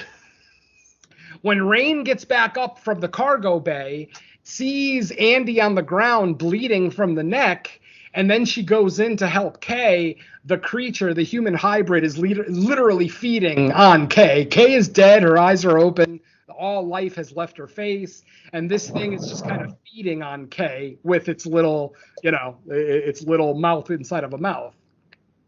Eventually, she tries to attack it with the Freon. Is unsuccessful. The hybrid basically knocks the Freon tanks out of her hand, but in the process of knocking the tanks out of her hands, the tanks explode. They open, releasing Freon inside the room. So literally, the human hybrid is, you know, reacting to the cold temperatures. He's, you know, swiping at the air, blah, blah, blah. Rain is trying to slowly get out of the room. At first, she tries to get Andy out because, like I said, Andy's on the ground bleeding. But Andy's not moving, so she ends up leaving Andy for the second time in this movie, by the way. Go figure. And goes to a side room. Like there's another room adjacent to this one. Unfortunately, the Freon is affecting the temperature all through this general area of the space station. And we see a warning on the screen letting us know that, you know, temperatures are reaching a critical state. You know, you're going to freeze to fucking death. What Rain ends up doing is she puts on a spacesuit. There's a spacesuit in a little cubby hole there in the room. She grabs it. She puts it on. Eventually, it activates the oxygen, and she's good. At that exact moment, the human hybrid comes crashing through the door, the metal door that she had just closed. And she, at that exact moment, she realizes that she can drop the entire, she could disconnect the entire cargo bay off this ship. So the cargo bay, like the floor of the cargo bay is held to the ship with 4 levers. So she has to go around and hit all 4 of those levers. Very video game-like. Sounds like something I would do in a Zelda game. Hit 4 levers to get the cargo bay to open. But in the middle of a boss battle, too. Yeah, exactly. While being attacked by a fucking boss. So, like I said, she's able to get 3 of the latches undone. Just when she's about to do the 4th one, the human hybrid shows up and knocks her down once again.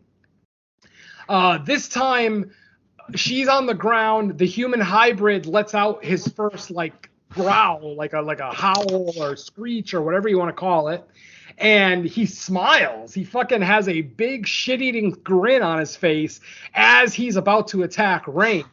Luckily, Rain fell right next to the pod. Remember, I said the pod still had acid in it for some reason.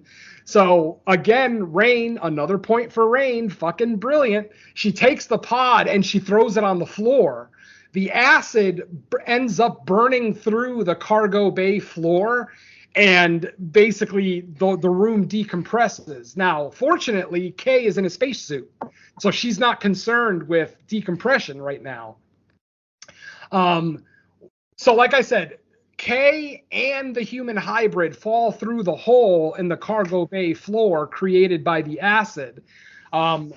She's connected to a tether, so it's not like she's floating in space indefinitely. She doesn't see the creature, so she figures, okay, he's floating in space now. So she starts pulling herself back up towards the ship, and about halfway up, and about halfway up, we get what is probably the most effective jump scare in the movie, where the fucking hybrid just jumps out of nowhere and grabs her as she's climbing up the tether. Oh, it's terrible. It was like. Now, at this point, again, the human hybrid is he's basically trying to break through her helmet. We see the glass in her helmet start cracking. Don't forget, they're out in open space at this point. So if that helmet cracks, she's fucked. But then suddenly Rain notices that the tether that she's connected to is latched to the fourth lock. It conveniently hooked itself to it. That's it. It kind of hooked itself to it. When she notices that it's hooked, she gives the tether one last great big pull. That ends up releasing the fourth lock, and then the entire fucking cargo bay falls out of the ship with the human hybrid on the cargo bed. We see the bed land on the asteroid field that's surrounding the Jackson mining colony, which earlier destroyed the Romulus and the Remus, and now is destroying part of the Sally, the cargo bay of the Sally. At this point, Rain is able to get back up into the ship. She puts Andy into cryosleep, and then she does her last voice log, if you will. Every Alien movie ends with This is Rain signing off. And she basically signs off, and that's it. Her and Andy are now in cryosleep on their way to this planet that's supposed to be like, paradise for the new miners. That's just the prison planet from Alien 3. Oh, God. Oh, that. Please, no. I was going to say, maybe this is the secret prequel to Aliens, where this is how the alien lands on LV-426. Possibly, yeah. I mean, you kind of have to question David, too, because don't forget, Alien Covenant takes place in 2104, which is 18 years before the events of the first Alien. And Alien Covenant ends with a cliffhanger. Remember where David, exposes himself as not being Walter. He's actually David. So I'm thinking that potentially it's David who takes all those pods to LV-426. Because don't forget, he has all those eggs at the end of Covenant. Yeah. So, I mean, I'm grasping at straws. I understand, I'm trying to connect tissue that maybe wasn't supposed to be connected, but that's what I said, I just watched the entire franchise. So every movie in this franchise is fresh in my mind, and, I'm putting pieces together as I'm watching Romulus. So, and yeah, that's it, folks. That's the end of our movie. It looks like, Rain and Andy are our only survivors. So once again, Rain is the only survivor of the Romulus. And that's the end of our film. Good times. You got a friend in me. Starts playing. Mike. Yeah. It'll be interesting to see what comes after this, because I do think Romulus is probably one of the better, Alien. It's kind of weird because I think you mentioned at the very beginning of the show, Venom, I think it was you, that this franchise has a knack for, other than having, face huggers and xenomorphs in it, every director kind of, does their own thing with it. They're so different from each other, yet so familiar because we know kind of what eventually is going to happen, but the approach is so different. This one, Alien Resurrection. Yeah, this one had an even different approach in the fact that the first hour was one thing, and then it was now I'm going to give you a grab bag of all the stuff you have seen before. So I'm interested to see where it goes next, and if he does end up getting an Alien versus Predator movie, we'll see. I honestly, I think that there should be one more movie between Alien Covenant and the original Alien. I want to see one more movie there because they left Covenant on a cliffhanger. And like I said, we could connect the tissue. Yo, if they to bring back try Michael Fassbender for a That's sequel what I to mean. this, that'd be Bring fucking back amazing. David and give me one more movie in that franchise. So that Prometheus, Covenant, and then the third movie will make like their own little trilogy. Because there's still more story to tell between Covenant and Alien, you know? And like I said, the story of LV-486, like that's what most of us are interested in. Like, did wanna they see it. those pods there? Or was it a xenomorph queen? Were they always there? Maybe they were always there. I mean, who knows? So yeah, Well, there's still I- questions to be answered between Covenant I and always thought they were there because they even had like sculptures of them in fucking Prometheus before David even made them. Spoiler alerts for Covenant if people didn't fucking see Covenant, but you know what I mean. And him. Yeah, I'm Sorry. sure Don's gonna run out and watch Alien Covenant. No, he just said spoilers for those who haven't seen Covenants, and I was like, him. That's what I Sorry. mean. I can't imagine you're gonna run out and watch it. But I That's not also I also like that this movie began with a Gladiator 2 trailer with the two brother emperors in that movie because Remus and Romulus. Right? Yeah, you're right. Romulus and Remus. Absolutely. Good Yeah. story. Fucking The creation of Ridley Scott. Rome. Yeah. I like when they bring in like Roman and Greek mythology into like my horror movies. I'm usually, I'd say about 95% of the time I'm a fan of that. And in this one, I am definitely a fan, even though it's just the name of the medical labs on the space station. Just to see utilizing Roman mythology and something like even this. like Nostromo, like that was Yeah, Nostromo too, absolutely. yeah. So awesome. Okay, back to you, Mike. All right.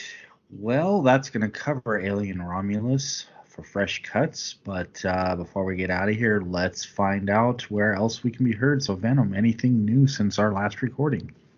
I have nothing new out, but we have plans for lots of stuff. We've got another episode of the Crystal Lake Gift Shop. That'll be episode 6. Hopefully getting recorded sometime this week.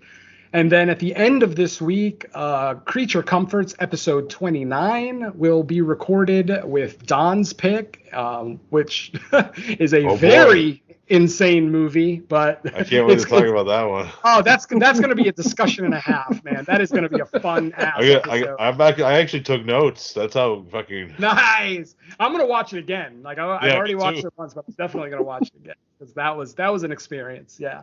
All right, so like I said, that'll get recorded later at the end of this week, and hopefully it'll be released sometime next week. Because I'm going to actually have 2 episodes to edit this week, because if we do end up getting that Crystal Lake Gift Shop done later this week, and then a couple of days later, Creature Comforts, it's going to be a busy editing week for me, but I'll get those episodes out definitely before the end of August, since those are both August episodes for their respective shows. But yeah, that's pretty much it for me. The only other thing I could say is that Dan and Lacey from Cut to the Chase finally released their plans for Thrills and Chills this year. Their series of Halloween movie reviews that they do every October with different guest stars. They actually already assigned the movies, so even though those episodes may get recorded sooner than later, I wouldn't expect them to be released until October. So look out for them there. And as we get closer to October, obviously, I'll remind everyone. What movie did I get? Oh, I got Haunt. So I'm going to be doing Haunt with them. I'm not sure what movies you guys got, but I got Late Night with the Devil.